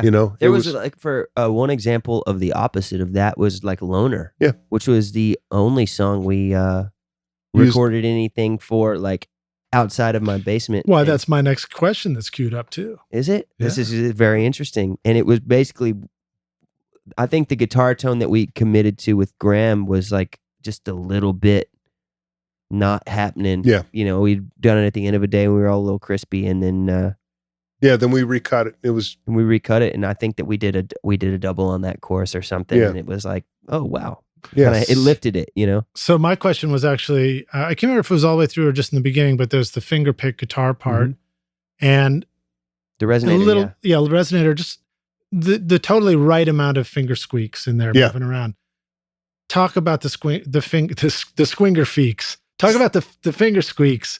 For those of us who are like, God damn, they sound so loud right now. How do we manage, or we're like playing, it's like, I know that drives me nuts whenever I'm listening. What to have you learned about balancing that? I've learned absolutely nothing. Nothing. It's just like just like magic happens when it happens. Yeah, I think the strings have to be like a certain amount of dead for it to. If you put on a brand new set of strings, you're just begging for it to just be brutal. Yeah. Yeah. That set of strings has been on that resonator since I got it, and that's probably why that isn't completely awful. I mean, they're still there in that recording. They're still there, but that's also a testament to Roger's mixing. Well, and a testament to your technique, because I did it all. It's again, you put the instrument in the hands of the right player and you get the right results. Yeah, and now we have Isotope as a plugin that will, adjust the pick attack on your guitar, the finger Wait, squeaks. for real? Yeah, it's a new one. Yeah, it's part of the RX. I'll tell you what. Oh man, I'm gonna butcher the name of that exact plugin, but it's like D guitar or suck. something. Yeah, no, it's anyway. Apologies, Depose. but it's cool. They're breaking new ground Yeah. for things that might be Oh man, useful for us in that. I way. tell you what, Isotope bailed my butt out. I did a single with this band in Florida, and I took some gear down, and I took my LA2A down, and it had a bad tube in it, and I didn't hear it in the room that we were working in. And I got the vocals and came back to mix it, and there was so much noise in the vocals. It was just like, it was almost it was unusable. Yeah. And Isotope, had to use Isotope and got rid of all that. I was freaking out because I thought, we're not going to have what we need now. And wow. it was a remarkable plugin. Pretty amazing. Yeah. Yeah. I mean, I use RX and Isotope like crazy on this podcast right now. On all of our voices, we're getting Isotoped out the full suite of it. I'm so excited to listen to this final podcast. All right, so Crazy Days has this wonderful Tom Petty quality to it. Talk about that song and what were you guys thinking? Well, I mean, with yeah, that? Tom Petty's one of my all-time heroes. It was he's one of the reasons I started writing songs to begin with, and so he's a huge inspiration behind that song, which I'm pretty excited. I remember calling Roger not long after the record came out, and they started playing it on Tom Petty radio, and Tom Petty radio. What's that like? It's on Sirius XM. Yeah, nice. We got to play with Tom Petty and the Heartbreakers at their one show at Hyde Park. It was their one UK show, like right before he passed, and it was like the honor of my life to get to do that. And get the tour shirt with your names on the back. Yeah, I was so excited about that. That's pretty cool. But yeah, I mean, it's. Well, plus you and Rebecca and Megan just played with Steve Ferroni. You just did a song. We just recorded a version of Honeybee off the Wildflowers album at my house, and Steve Ferroni sent me a drum track. And here we are sitting in what was Richard Dodd's studio. That's who right. recorded Honeybee. Every time I've always talked with Richard, I feel like I've probably gotten on his nerves because I'm just like, can you tell me a Tom Petty story again, please? One more. But yeah, I'm unashamed to say that Tom is just like 100% the inspiration behind that. Like he just wrote those feel-good songs that the lyrics always seemed very simple, but there was always something underneath. Yeah. And, who knows if I even came close to doing something like that, but I was definitely inspired by Tom when writing that song. Nice. And then another song on there, Holding My Breath, has this wonderful fuzz bass sound at the intro. I wonder if you guys would talk about that. What do you remember about getting that sound? That was not a fuzz bass. That was a synth pad that you had. Oh yeah, that's right. I forgot about that. It was like this really cool synth pad that Ty had come up with through Contact. I used my Idea Farm. Yeah, and it was using just some rant. I have all of the Native Instruments stuff, and a little controller for all of that, and I don't know any. It's hard to pinpoint which is good and which is bad. Right, you just kind of scroll through sounds until something's inspiring. And yeah, I think with that sound in particular, it was like I found a synth that was somewhat dorky sounding and just wouldn't fit the vibe of that song. And then I ran it through a rat pedal and a delay, and the next thing you know, it's an actual rat pedal and a delay. You ran it out and back in, or like a plug-in? I ran it through the UA. Yeah. A UA. There, I think it's called Raw, which are. I've actually been looking for a way. You might be able to help me with this, but looking for a way to run out of into effects pedals and back in without time issues. I will. Oh, without time issues, I think you have to just rely on delay compensation in Pro Tools, and it should compensate for it. So you should be able to do that. Pro Tools with delay compensation should be able to shift the session just like it was a plug-in. Yeah, and make it sound right, but that doesn't mean that they always will get that right, because they don't always report the exact amount of delay. You may have to adjust slightly. But that Universal Audio rat pedal is like one of my favorite plugins of all time. It's so fun. Well, the thing about that song too is the groove. I mean, I don't know how that drum, groove came around. Oh man, this is an inside joke because Graham, the guitarist, is a drummer as well, and He's a good drummer. He's gotten really good, man. He used to not be so good, but he picks up the sticks every time they're left on the drums, which is why most of the time I put the sticks away whenever no one's sitting behind them.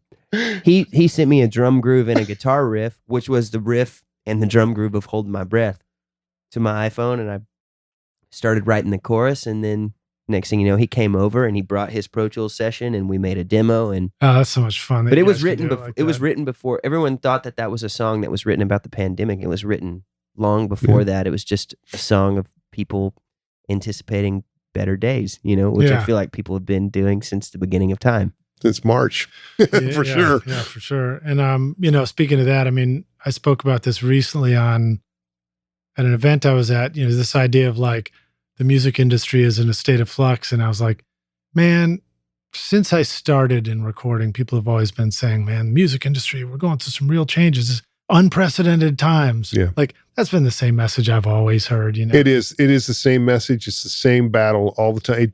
I mean, the rules change and the obstacles change, but music perseveres. People who are going to create regardless of the circumstances, and absolutely right. Yeah, and I mean, like, and the changing technology too. I guess, vinyl records is what, like, I mean, it goes to 78, so it's probably like 30s, 40s, 50s, 60s, 70s, CDs, into the 80s, and then CDs were really kind of like late 80s to. Well, CDs saved the music business. But they weren't around that long. I know, but here's the thing about CDs. So, you think about how flush the business was in the 90s, right? The music business.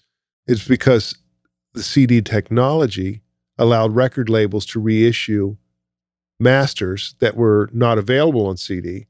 So all of a sudden, stuff that they had made their money on they were making their money again. Yeah. So sell you back the same record you already got. That's right. And all of a sudden, that's why you had so many bands that signed and, so everything blowing up. I mean, I remember in this town, people were wiping their asses with $100 bills. There was so much money floating around. Well, we just released our record on floppy disk. And Roger, that is why you never flush. That's why you never flush. You go for the money first. All right. So talk a little bit about the difference between effects and verbs as they're part of the guitar sound versus when they're added as part of the mix. What's the difference? I mean, like in our Facebook group recently, somebody was talking about the guitar had too much verb on it, and people sort of batting that around. I've heard people just talk about the discovery of like running a verb as a parallel thing in a mix, that when you first discover this stuff.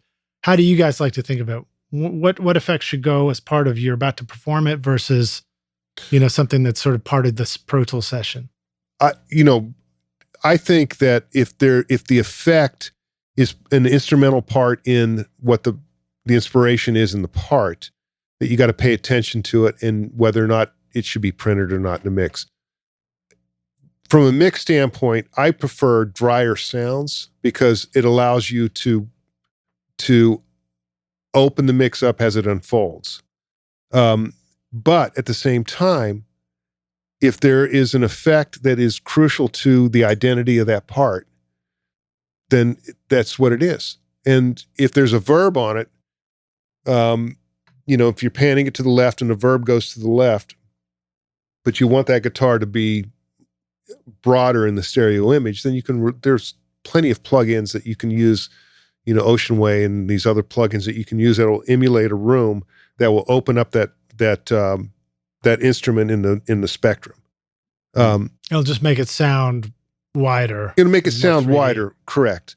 But it ultimately, I mean, if we're working on something and Ty's saying, look, this is, I love this sound, then you got to pay attention to that. You don't want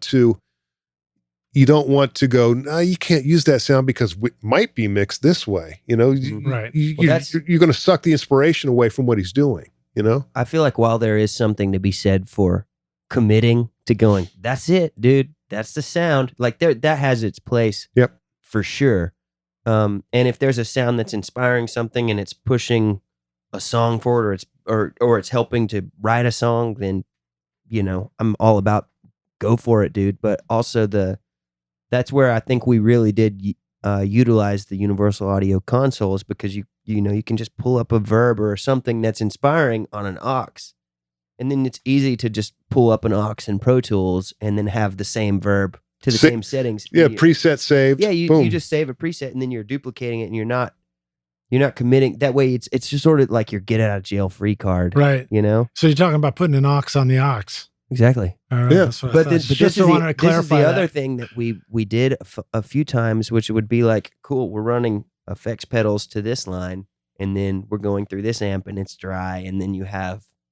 Yeah, it's fun to get mad scientists in the studio and like create like wild, crazy guitar micings and rigs. I think that was part of the reason, like before Roger even came over with his 14 mics and we started mapping out how we were going to do it. I was like trying to think about, cool, I'm going to put like a little table here, and this is where we're going to have, there's going to be power supply so people can put pedals on, and we can then run it out to this, and trying to figure out how we could just work quick and not get hung up on like, okay, now let's go spend 45 minutes trying to search for this sound. Because I think that we were all pretty capable of getting, we had all the tools we needed to get the sounds we needed.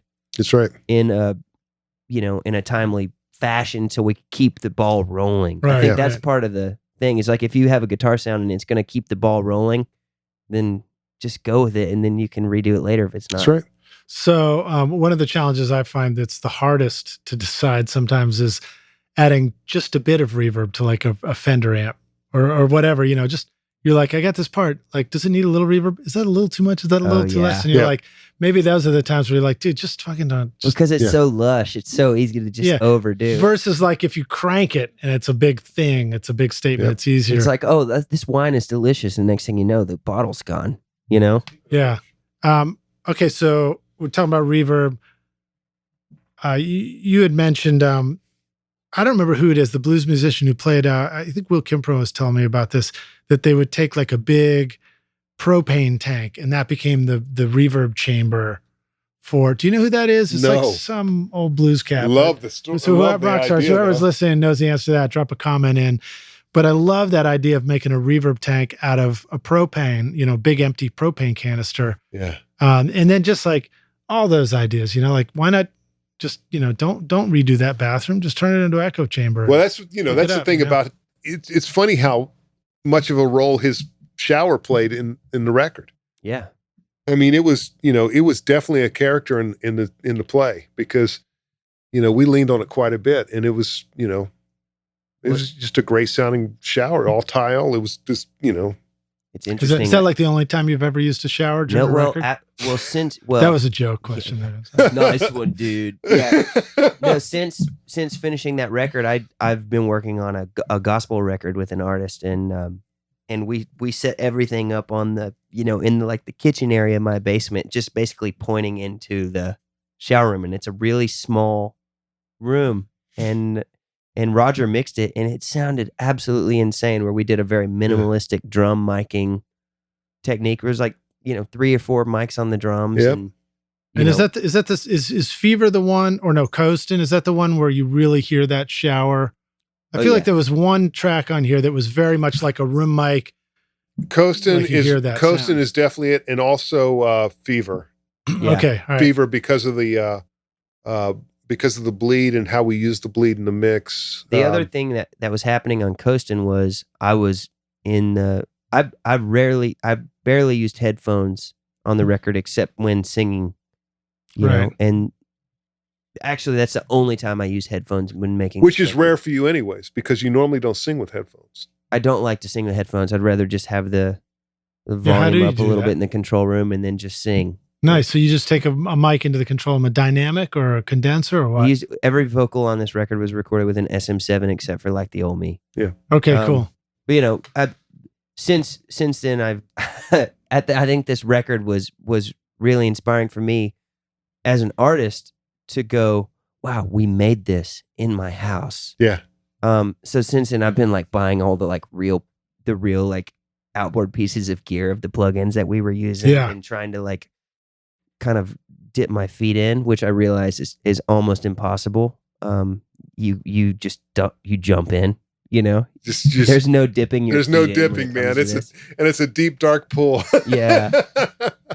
All right. So when you're talking about getting these guitar sounds, variety of cool sounds, sometimes it's like mad scientists hooking stuff up. Raj, come in and talk about the process of recalls. Do you make a big deal out of like, we got to make sure I remember how we did this before we move away from this guitar sound in case we need to come back, or do you blow that off? No, some of it was that way, but at the same time, like I said earlier, we finished a song top to bottom, and then we moved on to the next song. And once we moved on, it was we were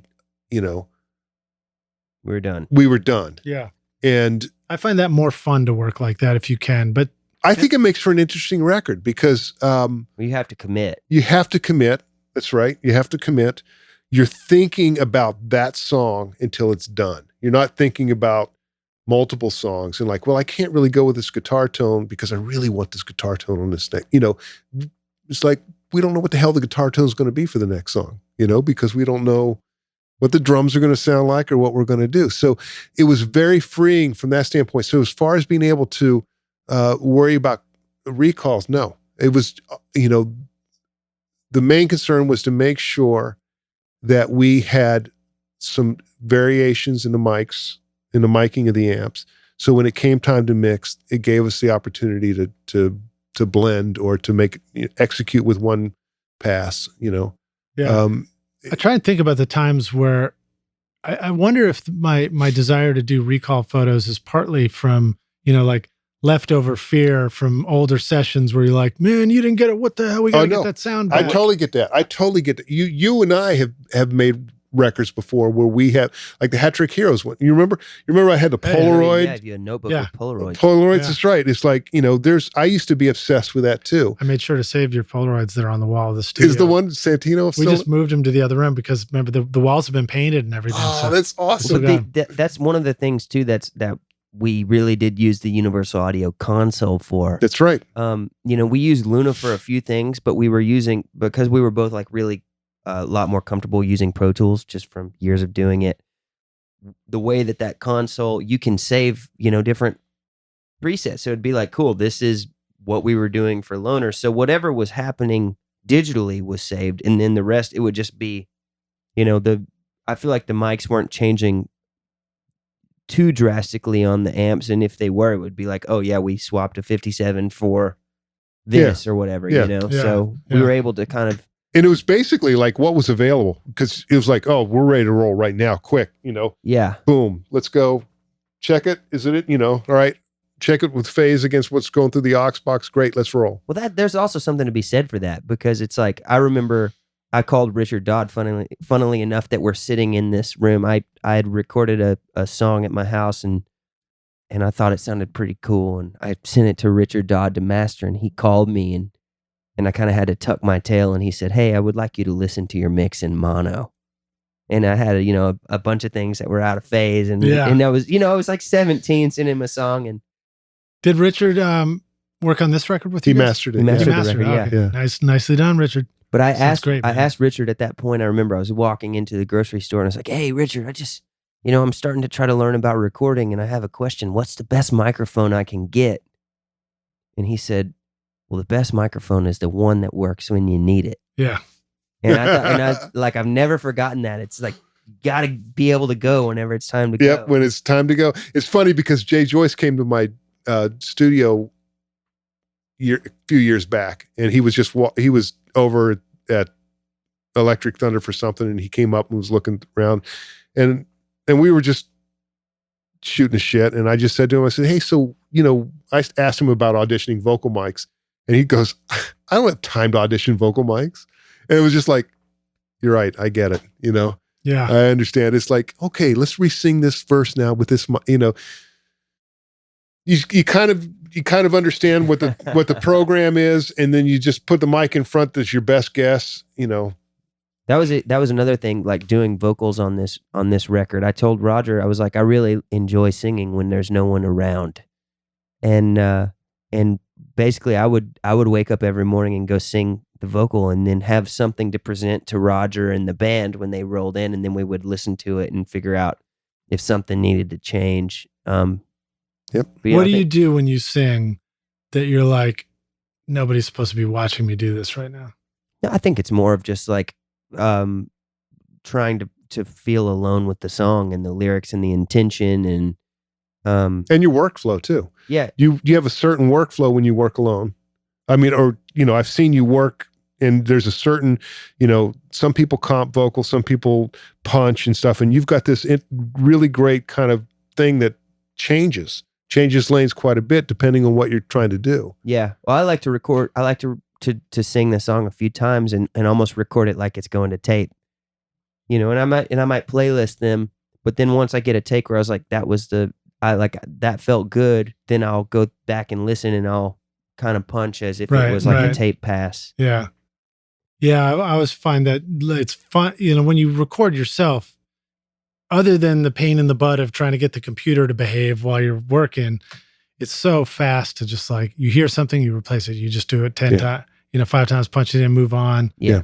And there kind of isn't a way to duplicate that with somebody else. Yeah. But I feel like at this point, Roger or Caleb, I've done enough vocals with them, they could easily comp my vocals to be what I would do. But do you ever get into the workflow, Roger, where you're like, sounds good, do it again, so, and you just trust him and you just keep singing and you quit thinking about it? I mean, yeah, there's a lot of history of he and I sitting in rooms together, and probably close to like meditating, 100 songs worth of history. Yeah, we've done quite a bit. So there's, I have a very clear understanding of what his expectations are and what he's trying to do. And I know when to maybe say something and when to step out of the way of it. And, when he comes and says, hey, I want to do my vocals on my own, it's like, great. That's, yeah. Well, I'll see you. We'll come in the morning and listen down. And, like you said, we might come in and go, hey, maybe if you sang this a little. Still had to present them to the jury, you know what I mean? Well, totally.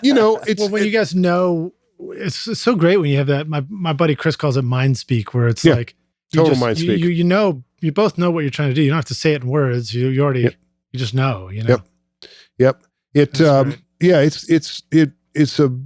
and it varies with different artists. And everyone's different, and if you're hitting record, you've got to be acutely aware of the subtleties and in body language and how people are reacting to the situation, because you've got to be able to adapt. And the more experienced the artist is, the more aware you have to be. A younger artist will come to you and go, with a little more of an open palette, and you have a responsibility to then work with that younger artist in a way that encourages the younger artist and lets them blossom and discover things. Right. But with a more mature artist like Tyler, an old artist. Experienced. Let's say experienced, not mature, but look, he knows what he wants to say. He knows how he wants to sound, and he knows what he wants to do. Yeah. More importantly, you guys know each other enough so that the thing that you're going to sing where you're like, oh, I love it when my voice sounds like that, you're going to know exactly what that is. Yep. So you know when to tell him that he got it or no, that you didn't get it on that one. Exactly. Well, I mean, it's also, I think one of the most important part of the process is it's like surrounding yourself with people that you trust, and actually being and knowing what your goal is. It's like Roger and I've had multiple conversations about this. It's, there are producers who make records, and then there are artists who make records with producers, and it's, having somebody who's there to help facilitate your idea. There was never one point where someone had an idea and it got thrown out. We definitely, there was enough respect between everyone who was involved where we listened to each other. Even if we didn't even if we disagreed, we would listen to each other. We would try it, like, hey, I think that the melody needs to change here. And I'm kind of going, no, that's my favorite part. it's my favorite part, and then Right. you try it because everyone's working towards the same goal, and it all works itself out. And back to what I said earlier, there's always two sides to every story. And in a song, there's the performer, there's that perspective, and then there's the listener's perspective. And, in a listener perspective, you have you are completely removed from things like, well, my voice sounds better with this vowel sound, so I'm choosing this word. Right. There's a vowel sound in this word that my voice sounds stronger singing that. So I'm going to use this word. In a listening perspective, you might go, it's not really that good of a lyric. Can you tighten it up a little bit, or can you change something? And, because it's removed from the performance part of it. Right. You're listening from a completely removed, you're just observing at that point, and we had conversations like that with this song too, or with this record, where there was conversations about certain lyrics and maybe pushing them a little differently or whatever. And that's, if we were writing a song, that's a completely normal part of the process. When you're producing a song, if you bring that aspect up, then you better have a reason why that's important. And at the end of the day, it comes down to what the artist, we had a couple of conversations about that stuff. Yeah, multiple. And there were times when it worked and there were times when it didn't, you know? I think that's great. A great reminder. It's like, as a producer, be able to communicate your reason for making the suggestion and just hand that over to the artist and let the artist be the artist. What you think. Well, I think it's also if you like that feedback. A reminder to artists too, it's intention is very, very important when it comes to making records. It's like, and whenever you have somebody like Roger who's there kind of going, what's your intention? Let's make this real. Let's be able so that you can walk down in your basement and put it on a vinyl and hold it in your hands and listen to it. And it's actually your artistic idea realized, I think when I moved to town, I used to think that producers just made records, but it's like, it really does take everybody kind of leaning into the same goal. Yep. It does to make it real. Do you feel like the time you spent watching YouTube videos, trying out mix tricks, and tweaking version after version of your mixes has gotten you nowhere? Have you been looking for a simple, straightforward, step-by-step process for creating a pro mix that won't take years to learn? What if you could have a Grammy-winning mix engineer who understood all your mixing struggles and could coach you through them? If you struggle with any of these questions, then the Ultimate Mixing Masterclass is just for you. Now you can discover the proven step-by-step mix system from Grammy-winning mixer Craig Alvin for consistently creating a pro-quality mix from your home studio that will sound amazing everywhere. Listen, I appreciate you listening to this podcast, and I know you're trying to make your best record ever. But when you're ready to take your mixes to Grammy-winning quality, then you're ready for UltimateMixingMasterclass.com. All right, so let me ask you guys one more sort of geeky tech question on it. And one of the songs, Backbone, has got this great pumping kind of mix compression, like the snare fills, and you just feel the band. It's almost like the stage is bouncing with each snare hit. What is it? What is that? How do you do that? Is that a mixing thing for you, Raj? Yeah, one of the things. Well, there's a couple things I did was I did a lot of keying on the record. Whenever the guitars need to be as prominent as possible, but yet the drums are the backbeat and what's going on with my love with snares. You want that snare to still be spotlighted too. If the guitars are holding these long notes and are more articulate, I use keying just to try to make sure that the guitars step out of the way a little bit of the snare. And also, I think on Backbone, did we? Why don't you break that down? What does that mean, keying then? Like for example, like on the aux for the guitars, on the I'll put. I love to use the SSL compressor, and I'll set it so that when the snare hits, it compresses the guitars. The guitars duck down just 4 dB or 2 dB, and in a quick release so that they come back out of those. So you don't, like if you listen closely to Crazy Days, you can hear a little bit of pumping on that because the release is a little slower. But the trick is try to get the release back quickly so that you don't realize the guitars are being pushed out of the way. Right. And so you're not compressing the whole mix based on the snare. You're just compressing, just moving the guitars stuff out of the way. Yeah, just getting some of the stuff out. It's kind of like an EDM trick, except you're doing it on snare instead of kick. Right. Exactly. The deep bass. And also too, I think on Backbone, I was really.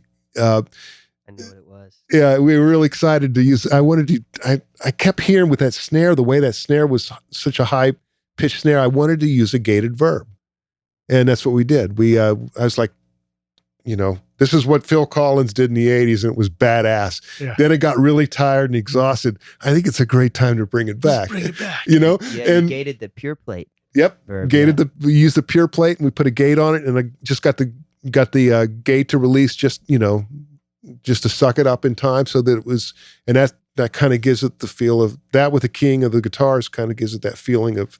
That's great. You don't hear it though. It's like, I mean, you do, but it's more of a thing that you feel. You miss it if it's not there, you'll miss it. If it's not there, it's not as exciting. Yeah. So it's a way of taking a small snare, i.e. a high pitched snare, and giving it elephant balls. Right. Without changing the sound of the snare. Because if the guitars stay at the same level, it's just going to sound like the snare, like you needed to turn the snare up or something, right? Right. And then it's too loud. Yeah. Okay. Another song, Fever, it's got this huge overall, almost like tape distortion sound on the whole mix. What do you remember about that? Was that something with the UAD tape kind of stuff? That was a lot of distortion on everything. I mean, we were just like having fun, just cranking shit up, That was recorded day one. Yeah. That was night one after we had gotten, we spent a couple days setting up and getting drum sounds, and then we did 2 passes of that, and I kind of like looked at Caleb, and Caleb looked at Roger, and Roger looked at Graham, and we were like, cool, yeah, I mean, that's fine. Let's go on. It was just like we thought that song was recorded as a test so that Roger could take it to his studio and listen to see, because he wasn't used to listening in my listening environment. Yeah. And he came, I think you woke up early and went to your studio, because he was at my house at 11. He was like, you want to listen to just a little ref mix, nothing special. And he listened, and I was like, I have no tweaks. Like, don't mess with it anymore. Like, let's just move on. Let's do another one today. And it was sort of like validation that we were in the right spot, on the right track. Yeah. Yeah. I mean, yeah, that's such an important thing. For me, a version of that would have been doing the Bonnaroo hay bale studio. And the day before we do a sound check, and I mess with it and I listen, I'm like, okay, we're good to go. And then you just off and running for days. Absolutely. Okay. So last question, guys. This one is hypothetical. We're going to take the Wayback Studio machine. I like to ask everybody this, go back in time. But this time maybe we'll go back, as you guys were starting this record, Pressure. And you go back and you find yourselves, and the fun, really weird thing is you wouldn't look much different than you are now, because we're only going back 1 year in the time machine. So it'd be really weird, But you say, listen, dudes, we've come back to give you this, probably in a Bill and Ted voice. You'd be like, dudes, we've come back to give you this one bit of advice. Here's the single most important thing you need to know to be a rock star of the studio one day by making this record, Pressure. What advice would you guys go back and give yourselves at the beginning of this? That's a great question. That is a great question. I don't even know, for me personally, the things that made this experience so great were the obstacles that were in front of us. It was like, are we going to be able to pull this shit off without any pre's and without just using software for stuff, and with only these handful of mics in a room that's not tuned? And, that's what gave the whole thing energy. It was. Yeah, I would say, don't be afraid of taking an unconventional path. Yeah. Trying to get to your destination, because you never know what, kind of like what you were saying, you never know when one of those like roadblocks or potholes is going to kind of force you down an exciting little journey. So that's right. It's so funny. We when it comes to recording, there are all these rules. There are no rules, man. There are no rules. we have, there's these, there's all these proper things, but then you think about, all that shit gets thrown out the window. If you want to make something fun, you gotta know what you're doing to an extent. But embrace the danger, man. Embrace the danger. There should only be as many rules in recording as there are in the music you're making, probably. Totally. Yeah. Well, I mean, it's like how many of the records that we love, just kind of are based in their rawness and their danger. And, it's like, how do you get that? You don't get that by playing it safe and following all of the, it's as someone who is obsessed with learning how to better engineer recordings and stuff. When I, if I pull up a video, it's like people that I'm really drawn to are the people who are taking chances and doing things unconventional and figuring out how, wow, if I use this pedal like this, when I know everyone's using it for guitar, but if I use it for a snare drum, whoa, and it's like, we have all of these tools. We just got to figure out how to use them, and also you don't have to have all the tools. You just have to have a couple and a lot of intention, and you can make something. That's right.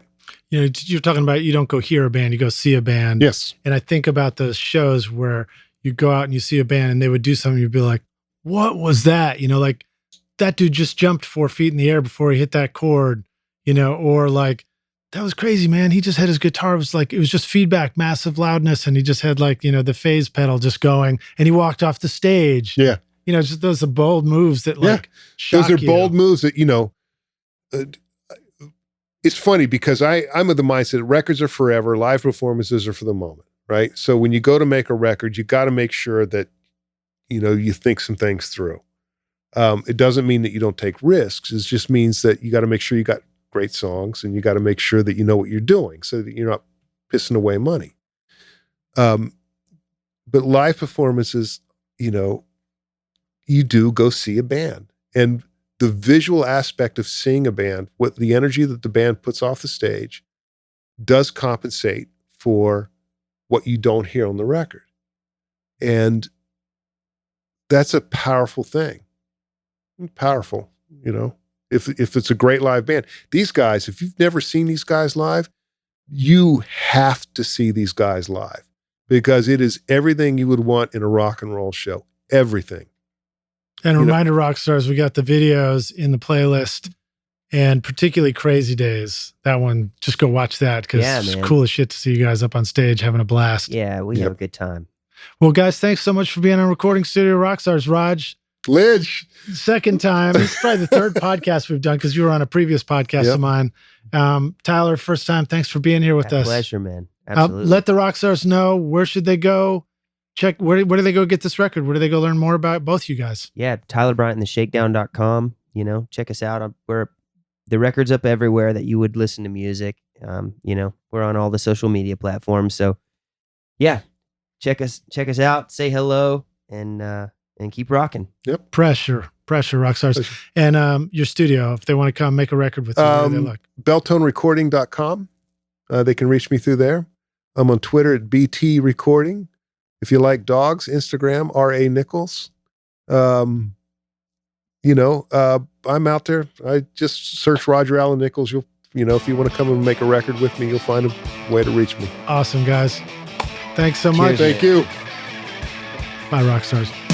Thanks so much for listening to Recording Studio Rockstars. If you enjoyed the show and want to help make it better, then please share this episode with your friends on social media and leave a rating and review on iTunes to help the podcast reach more rock stars like yourself. You can click directly over to iTunes or go to rsrockstars.com/review for an easy explanation. And remember to hit the subscribe button to keep up with weekly episodes. And if you're ready to make your best record ever now, then head over to Recording Studio Rockstars Academy, where you can start with my free course at mixmasterbundle.com. And if you want more free content from Recording Studio Rockstars, all you have to do is go to rsrockstars.com/email. Again, that's rsrockstars.com/email to enter your name and email, and I'll keep you in the loop with articles, videos, podcast updates, and even free gear giveaways for your studio. Just look for the link in the show notes below. Thanks so much for listening, and thanks for being a rock star. I'm Lyd Shaw, and this is Recording Studio Rockstars. Now, go make great music.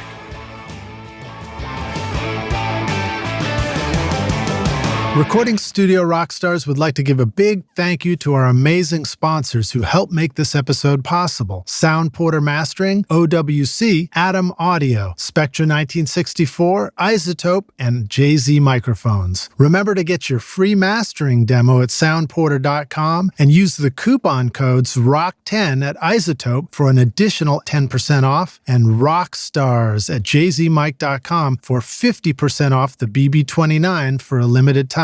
You'll find links to all these wonderful sponsors in our show notes. These are all things I highly recommend for your studio. They're going to help you make your best record ever. I would also like to give a big thank you to our Rockstar team here at Recording Studio Rockstars, Vlad Weselchenko, Braden Stremming, and Hugh McDonald for additional podcasts and video production. You guys rock. Thanks so much for listening, and we'll see you in the next episode. Cheers.